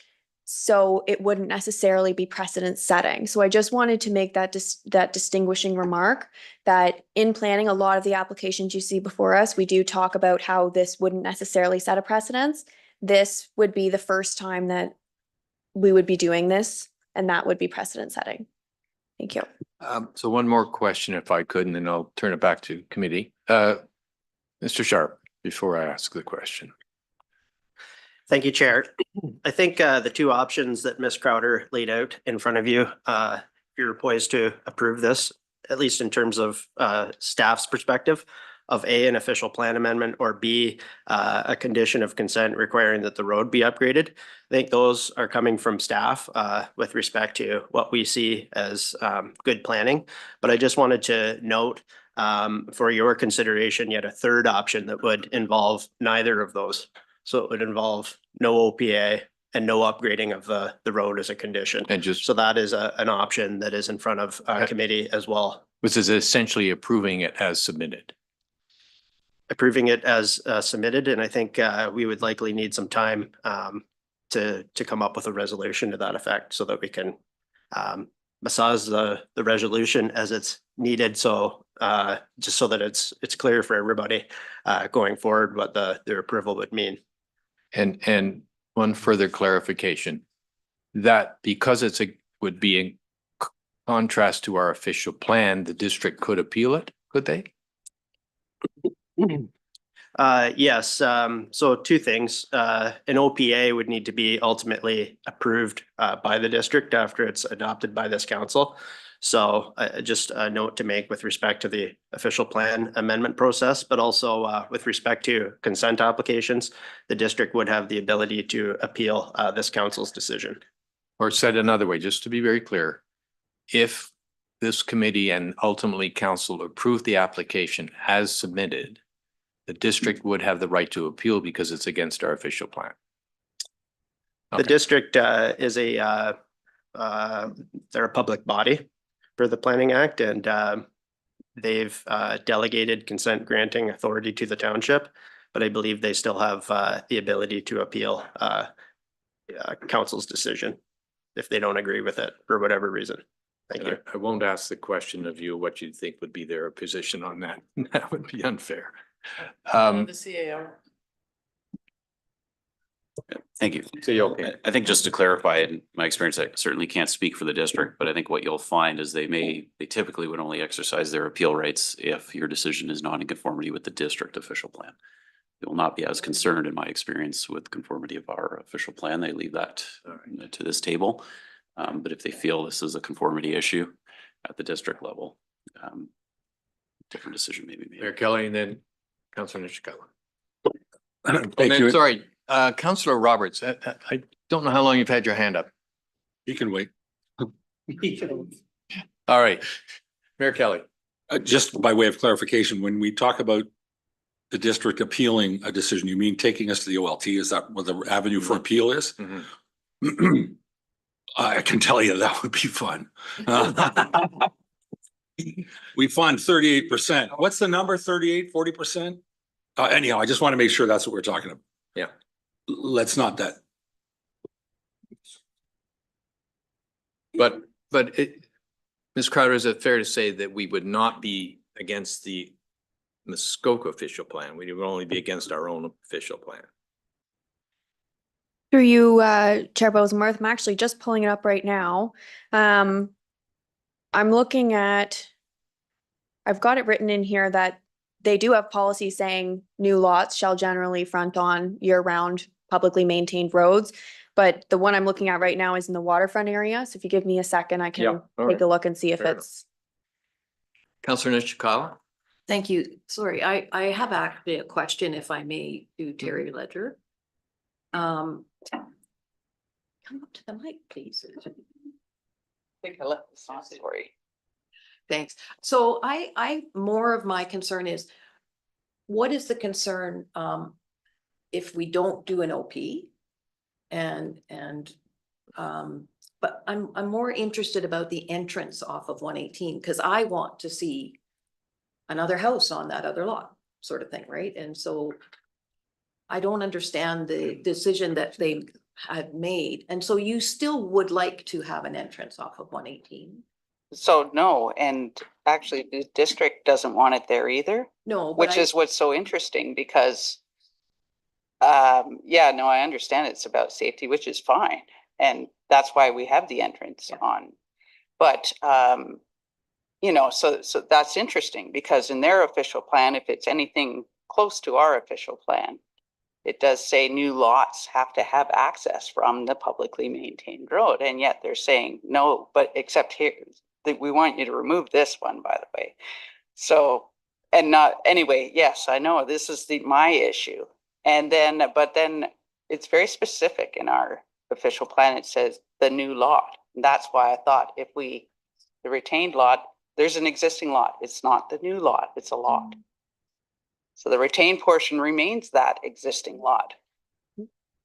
If the severed portion is the new lot, we still run into the same problem, but the district have just said we don't actually want the entrance there. We want it off Brown Road. Councillor Nishikawa. So I was a little bit concerned that we still would want an entrance at some point on it. But if you're okay today with not, like, you're gonna follow through with that district closing off of that entrance, that was your intention and everything. So that's what I wanted to hear. Thank you. Thanks. Okay. Oh, Councillor Roberts, is your hand up? We can't quite figure what if it's an up or a down. I thought I got a big no message there. No, it's been up for a while, but that's okay. I'm going to take another look at this or another position from experience. As many know, I'm on Leonard Lake Road 1. It's a township not maintained road. And there's potential for, if this goes through, for residents to say, we got a kilometer of bush between the highway and the first maybe first major area. I want the same thing. And this opens up a whole big thing, because we maintain that road at over $10,000 a year in material. And we keep it open in the wintertime. But if the township would permit people to come in, let's say 100 yards of Highway 118 on Leonard Lake Road 1, I know I, for one, have a lot of concern with it. So then I flip it over to this, but I'm saying I can see the simplicity of this, and it gives us attainable housing. And then I think about what Director Pink said at the time when did the official plan. We have all kinds of free lots or available building lots. in Muskoka. So I'm really torn on this one, but I'm concerned, basically, summary, precedent setting. Thank you. Ms. Crowder, what have you discovered? Thank you, Chair Bosomworth. Just to speak to the district comments on the road, we've got them pulled up here. So the district comment states that the subject lands have frontage on Brown Road, a non-maintained public road. The Muskoka official plan generally promotes healthy communities by ensuring that development patterns contribute positively to the public health and safety. Although the Muskoka official plan does not include specific policies regarding development on non-maintained municipal roads, it does recognize that appropriate road access is needed to address public and municipal interests, including emergency access and long-term road maintenance. In that regard, district staff continue to concur with township staff in recommending denial of consent B 3034 ML. Proposed severed lot 1. And I did just want to bring one other thing to committee's attention, as I think it might be a relevant piece of information. The property is zoned RU1, and within that zone, they are permitted as secondary dwelling unit. So just wanted to advise if that might be helpful. Are you suggesting a secondary dwelling unit without a severance? Through you, Chair Bosomworth. Well, I'm hearing a lot of, the need for housing, and that the creation of the house is really the key point here. So I did just want to point out that a second house could be constructed on the lot without necessarily going through the severance. So just wanted to bring that. Councilor Nishikawa. Thank you. The idea is great, and I've been certainly it's interesting when we talk about precedent, because in fact, we allowed back in the early 2000s 2 houses on a lot, and that didn't take off until we changed the bylaw. So there wasn't a precedent setting, and in this case, it was on Medora Lake Road, and it was acreage, but it was 2 houses. I've looked into this for other people. It gets to be a problem when in a funding application. So having a mortgage for a house, and that's, maybe you don't want to be on your family's property, because now you're putting that family's mortgage or their property financially at risk. So there's a whole more to this, but I am more than happy to move this forward as it is, and I don't feel that it's precedent setting. I'd love come on in, right, and let's see if we're going to have a deluge of applications. But also remember, and what Councillor Roberts was talking about, there's a bylaw in place that actually says somewhere also in Muskoka Lakes as well, that there's a 100-foot setback off of the highway of trees that need to be present before you can. So I don't think that there's going to be precedent setting. I'm just saying. Right. Councillor Edwards, and then let's see if we can wrap this up. Okay, thank you very much. The main thing is, if we have to bring this up to a road standard, because I drove that road, you just can't get down it. If we had an agreement, I think you had something in there that they do it, that they maintain the road or something to that effect. And if they want it brought up to standard, they have to bring it up to municipal standard before we would take it. Would that not cover it? Ms. Crowder. Through you, Chair Bosomworth, Councillor Edwards. As part of the alternatives in the staff report, one of the conditions is that a consent agreement be entered into and registered on title that details maintenance requirements of the unopened road allowance. So I believe that's the condition you're speaking to. And then the alternatively would be that Brown Road and the associated road allowance be brought up to municipal standards at the expense of the owner and assumed by the township. Supplemental.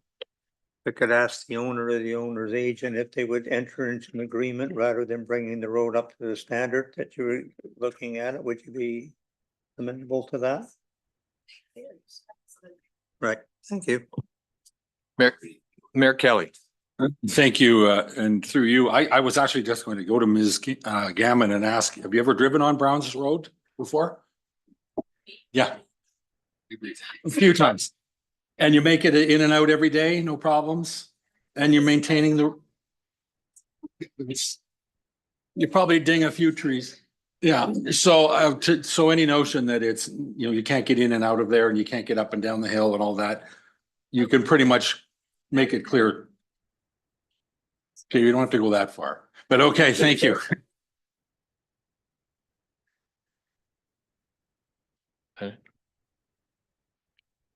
So let me just work through the logic here. And we have, I think, two potential options. First one being an official plan amendment for this one property. The second one being approving the application as it is. And I'm dismissing the third one because the third one says the applicant has to bring the road up to standards. And my guess is that's an option that is probably not economically viable. So I think it's fair to conclude that. So the straw vote is, you know, which one do we take? And let me, what's the logic here? Which one do you do first? I beg your pardon? Sorry, With the addition of the road maintenance agreement. agreement, Yes. yeah. All right, so it's just a straw vote. Which do we prefer? Do we prefer to approve it as submitted? Hands up, please. Yeah, with the maintenance agreement, which they are quite happy to do. So that's one thing. All right. Then we need a minute or two to create, I mean, there was a majority on that one. We needed a minute or two to rewrite the amendment. And everybody take a breath, but no discussion until, please. You can walk around and talk about something else. How about the weather? No race here.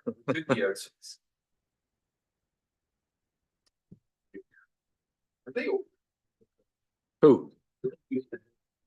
York?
How old is that thing then?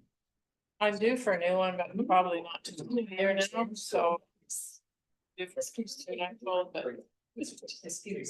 I guess.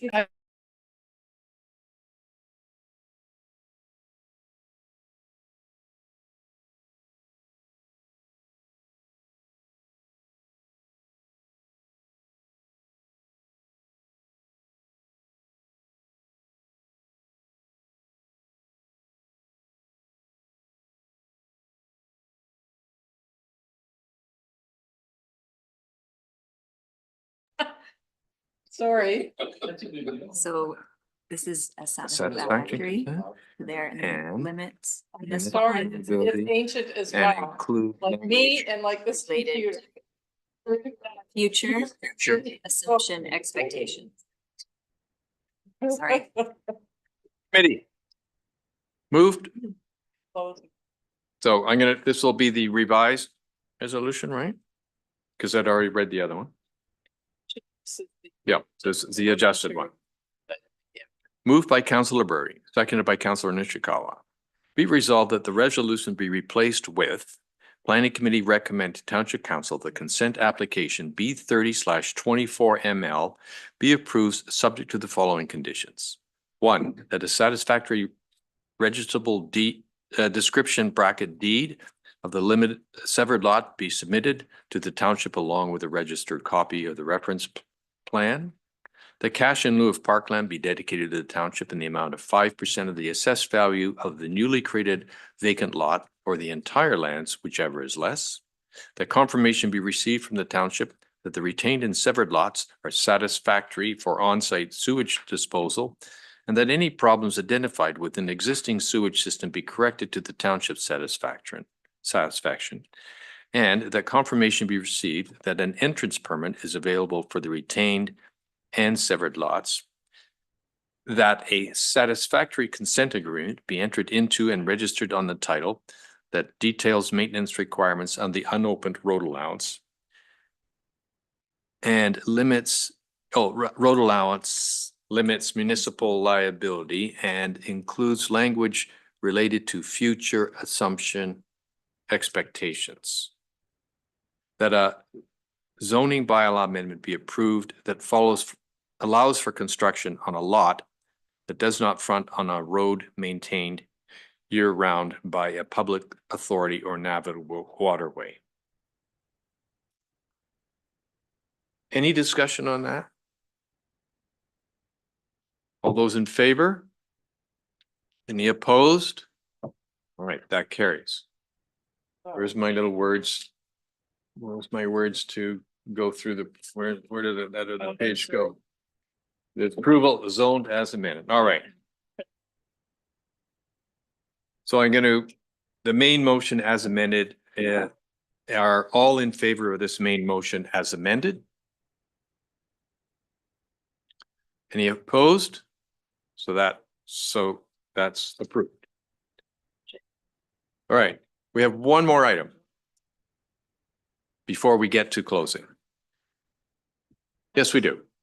It was a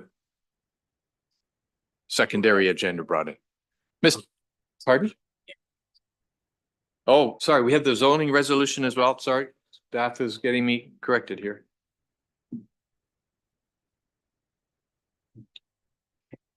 Okay, we have one more before Mr. Sharp.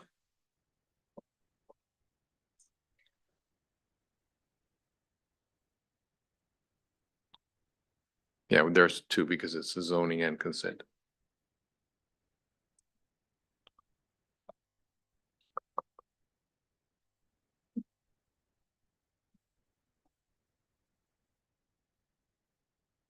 This one is a question. Okay. Before we finish. We have 3 more resolutions in this matter, so let's do that then. And then Which order? The order they're in. So if you could read that first. And what are these doing? So Maybe ask them, speak to who? so speak to it. Yeah, Emily, we got 3 more resolutions here. Can you explain them to committee what we're doing on them? or one of you? To you, Chair. The first one is for consent application B 3124 ML, which is the proposed lot addition. So that is the severed lot 2 on the consent sketch, which I can pull up if you'd like to see it again. Okay. Zoning. Addition. This is the consent for the lot addition. Which one? The second one or the first, the original one? Both of these are for the lot addition. Okay. So this is the zoning and that's the severance. This is the associated zoning amendment for the one that was just approved. And this is denied that it should be approved. This would should be approved. Oh, hold on. Whoops. Just give me another minute or two, folks.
First, and then we'll do this one, we'll do this one, this one.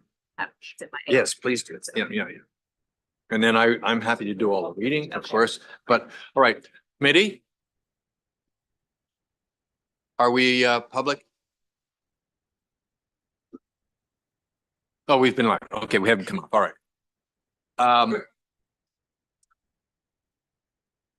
I'm gonna ask Ms. Huff to walk us through these resolutions. Just tell us what they are, what we're doing, because you will remember we've got two severances going on, right? Thank you, Chair. Okay, so to the committee, what we have done so far has passed a resolution relating to one of the severances. That's the lot on Brown Road. As you recall, there is another severance in play as well, and which is the lot addition. So the next item before committee's attention will be the resolution relating to the consent for that lot addition. And then in support of both those applications was a submission of a zoning bylaw.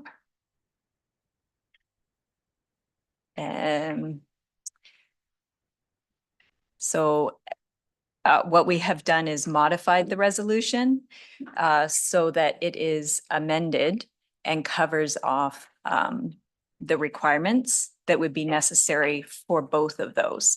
We have amended it specifically in a way that it addresses the fact that the lot is not on an open road allowance. That was not part of the original resolution that was before you previously, but was included as a condition for the severance. So that's been included in the zoning amendment. Okay, thank you. So we have, This one? Yeah. all right, so I'm reading the first one. We ready? We sure? Ooh, couldn't make it shorter? Moved by Councillor Nishikawa, seconded by Councillor Burry. Be it resolved that Planning Committee recommend to Township Council that consent application B31/24 Gammon be approved, subject to the following conditions. That a satisfactory registrable deed description deed of the severed lot, together with any required rights of way or easements, be submitted to the township along with a registered copy of the reference plan. That a legal undertaking be submitted by the acting solicitor, which confirms that the severed lot will merge in title with the benefiting lot upon registration of the transfer/deeds, which may include a cancellation of the consent if necessary. That subsection 3 of Section 50 of the Planning Act applies to any subsequent conveyance.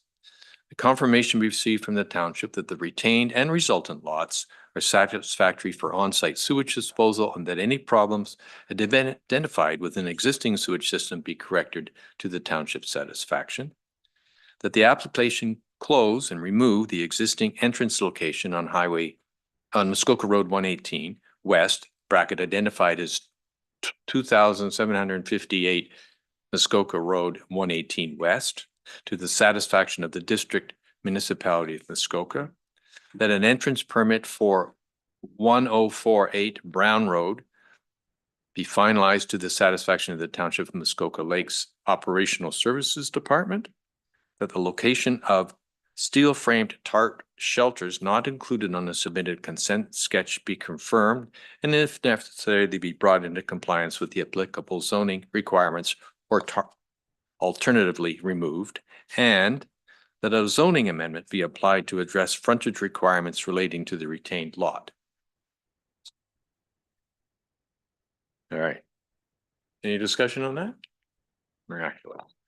All those in favor? Any opposed? Okay, got that one done.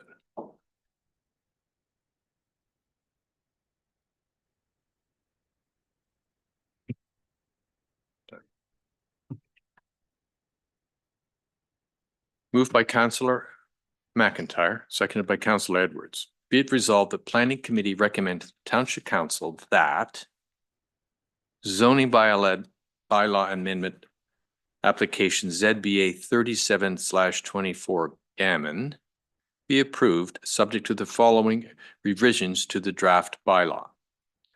That an exemption be included that permits a new lot to be created on a public, non-maintained road. Discussions? All those in favor? Any opposed? Okay.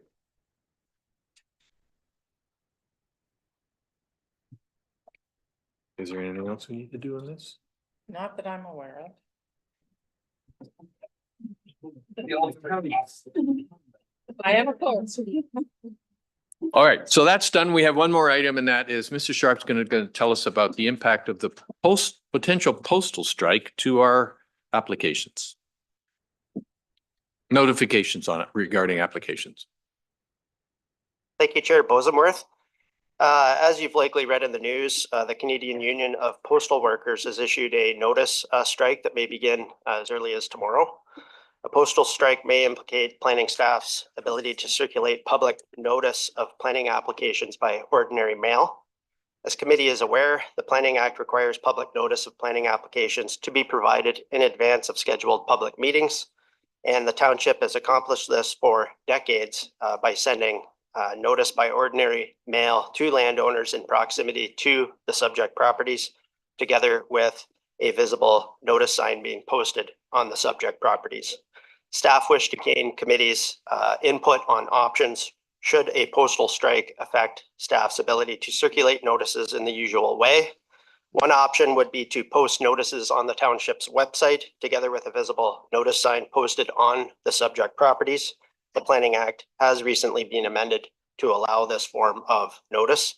Another option would be to postpone affected applications until after the postal strike concludes, thus ensuring that the notice for these applications is provided in the usual way by mail.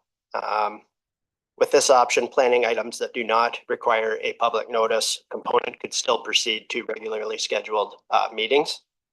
In summary, staff want to be prepared for a pending postal strike and welcome this opportunity for feedback on the options being considered by staff. Thank you. Thank you, Mr. Sharp. So you want our opinion about whether we should just, one option would be to put it on the website, and the other one is to delay any application that required notification. Did I get that right? Yes, I think staff are somewhat hesitant in the sense that historically and for many years here at the township, there's been circulations by ordinary mail, depending on the application type. For example, if you're dealing with a minor variance or a consent application, the notice would be circulated within 400 feet of the property boundaries. In the case of a zoning bylaw amendment, it would be 800 feet. And we've received direction from council in the past to actually go above and beyond what the Planning Act requires in terms of those mail outs. So we're a little bit hesitant to suddenly go to a website notification. And, you know, I think that's the crux of the issue. So really we could go that route. The Planning Act provides staff with the authority to do that. It would just be a major departure from what has been done. Alternatively, if there is a postal strike, and it does implicate our ability to circulate notices by ordinary mail, we could postpone those applications as the other option. And eventually, when we're able to circulate by ordinary mail, we would do that and bring those applications forward to a public meeting. Thank you. Are you asking for a resolution or just guidance? I think just at this point, there is no resolution on the floor. I think we're just taking this up as an opportunity, obviously, to gain some input. Thank you. Committee, Mayor Kelly, Councillor Nishikawa. Thank you. And through you, a couple of thoughts. Number one, this isn't going to help solve this immediate problem. We really should figure out a strategy to get email addresses from all taxpayers so that we can resort to something like that in these circumstances. I assume that would be helpful to us. And I know we don't have them, but we got to figure that out. Number two, if we defer, does that mean we get shorter planning committee meetings? I think I know what my answer would be, but what's yours? Yes, I think that would be a distinct possibility, at least for December. But who knows what could happen. I do know that starting tonight at midnight is when the union is in a legal strike position. So I don't know what it will mean, but we're just trying to think ahead here. Committee, he's looking for our direction here. What are our thoughts that's best for our constituency? Councillor Nishikawa. I actually don't have a problem with the sign being up and, but the no mail outs at this point. I think most of the population knows that we don't have the ability to mail them something out or whatever. But once those signs are up, others will talk about it, that type of thing. I also believe that this is only a blip that's gonna be a couple of weeks at most. So that's why I'm suggesting that we still keep going. Business is still moving forward, but I believe that we're okay with posting and Posting on the website. yeah. Councillor Zavitz. Oh, Councillor Edwards. Yes, if we go with the signs, I think we should be looking at increasing the size of the signs and have them closer to the road. I mean, people are nailing them on trees that you can't even see from the road other than you can see there's a sign there. And that other municipalities have it, that you have to have a certain height, a certain way from it. And I think we should be looking at that if we're going to do that, because people do not get the notice. Back, Councillor McIntyre. Is courier not an option? Mr. Sharp. Thank you, Chair. I can try to respond to a couple of the questions with respect to Chair Edwards' comment. Certainly, I can appreciate the comment. You know, I've been in the city before where I see very large notice signs for, you know, very large buildings. But I think in the planning division, we have one laminator that's sized appropriately for the largest piece of paper we can get. And I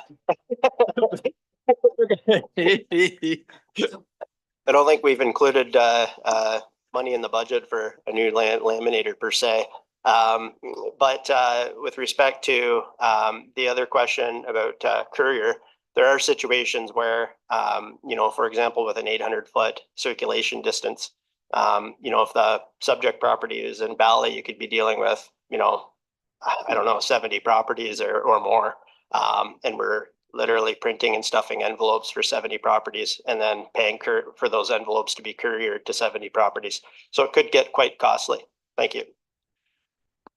Councillor Burry. Thank you, through you. The only suggestion I have with the signs is if we could, and this is just from personal, because the neighbors next to me, it's posted on a tree a kilometer down our road. No one's seeing it except the few people around it. If we just as a normal practice put the sign at the end of the road, you know, close to, doesn't have to be the highway, but you know, even getting another set of signs out further, I think would do a lot for our township. I know it's more work for you, but you know, getting it out to where more people are seeing it is definitely going to help. Mr. Sharp. Through you, Chair. Yes, that's certainly a work in progress. And I just wanted to point out that the Planning Act does require certain parameters to be met when you post a public notice sign. And when individuals come to pick up the signs, we're very careful to explain to them those parameters and their obligations. We even go so far as having them sign a piece of paper that they've acknowledged what those requirements are. But we'll continue that good work to try and, you know, improve the way these signs are being posted. Thank you. Any other further comments? Let me add one. If we look at our constituency, I don't know what the exact number is, but it's 60, 70, maybe more of our constituency are waterfront properties, and a significant number of those people are not here in the winter. So if you put up the sign, they're never going to see it. And, you know, I've been now listening to planning applications for 6 years, and you get quite a few number of cases where even by mailing, they only find out about it the day before because for some reason they didn't get the mail. So I'd be reluctant to relying on posting it on the website alone, because it's not, you know, how many times people check their website, or most constituents are not signed up for regular, you know, notifications of things going on around their neighborhood. My personal feeling would be, I think we should just delay anything that doesn't have that requires public notification by mail, because the vast majority of our constituents are never going to know what's going on in their neighborhood. Councillor Nishikawa. Well, we haven't really talked about all the lake associations and things that we tend to have on file. Wouldn't that be good enough to let them all know what's going on? Anyway, that was my input. Mr. Sharp, is there any further comments? Because Mr. Sharp has not had a clear direction from us, but he's got. For next, Pardon? like we want direction for next. And hope that it'll be done this week. Yeah, you need direction now. Yeah. Yeah, that's what I mean. I'm just really saying direct. that's, I don't think there's been a consensus around here, but is there anything you'd like me to try to get out of our committee here? How many think it's a good idea that we just keep it on the website? How many people think we should do the mailing? Because that's really what you're looking for, Mr. Sharp. Mr. Sharp, go ahead. Thank you, Chair. I guess from my perspective, having been here for almost 8 years, I have been around the table enough times where people have expressed concerns about not receiving notice or not being aware of an application until the last minute. And of course, we really do strive to meet our Planning Act deadlines to get notices out by ordinary mail. We always meet those deadlines or exceed them. And I think that's why I'm in front of you today is just I'm a bit hesitant about the notion of just suddenly going to a website and posting a sign on a property when I think in large part the public's expectation, at least in this township for decades, has been that if there's a planning application nearby their property within the circulation distances, they're going to receive notice of that by mail. So I just want to be prepared for all possibilities with respect to the postal strike. And then, again, I'm just looking for some direction here on what to do. Thank you. Committee, Mr. Sharp, if I listen to his words carefully, thinks it's important that we continue with the mailings and therefore delay any cases that might require mailing. We don't know how long this postal strike's going to last, but is that a general? I'm seeing quite a few heads nodding around here. You have your thoughts from our council or committee. Thank you. All right, I have one resolution. Oh, I get it. Thank you. How do we get a project, as the mayor's pointed out, to begin to acquire email addresses for all of our folks so that we can, begin to get a little bit Mr. Burry, I'm going to not allow that question. It's not on the agenda. We do have a communications strategy coming forward. I think we'll address it at that time. Councillor Zavitz. Thank you, and through you, I would beg your indulgence on a file that we spoke of earlier today, which would be the this afternoon, at least in planning at the Jack and Stella file in Bala. And I'm wondering if the committee would have an appetite. I mean, Ms. Ledger is still here. We did have spoken, and she is confident that her applicant will have every appetite to expedite and accommodate anything that we would be asking for. And so I guess what I'm asking of through you to committee and staff, would we consider discussing this for just a few more moments and with an ultimate goal to actually bringing the file to council in December versus bringing it back to planning and then setting it back because of construction timing, winter, et cetera.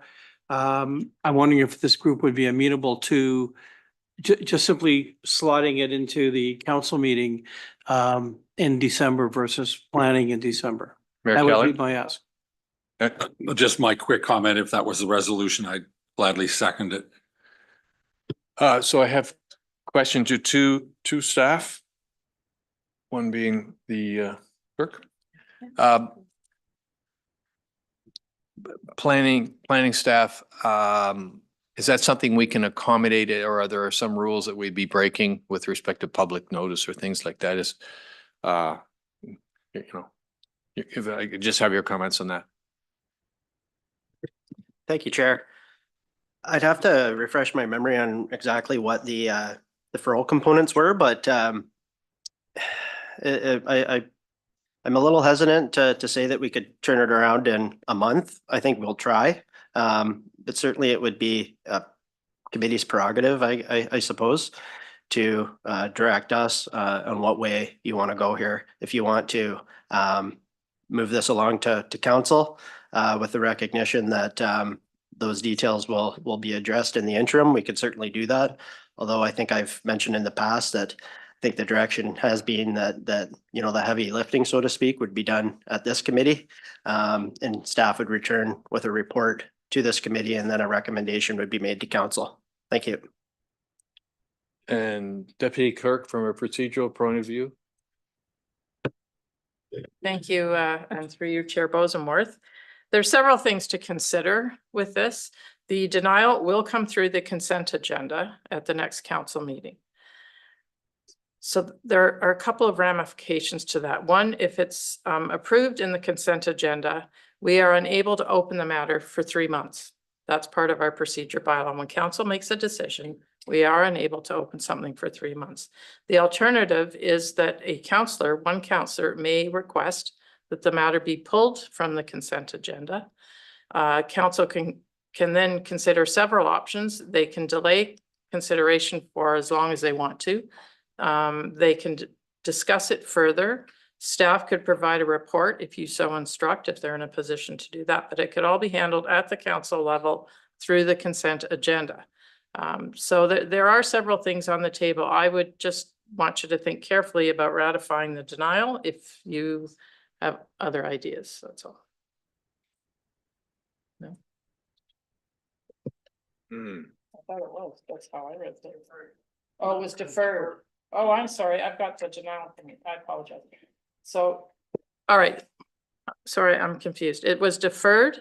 That still will come in front of council on the consent agenda because it was a resolution of planning. So does that mean? You want to start again? No. All right. All right. So CEO, okay, thank you. Thank you.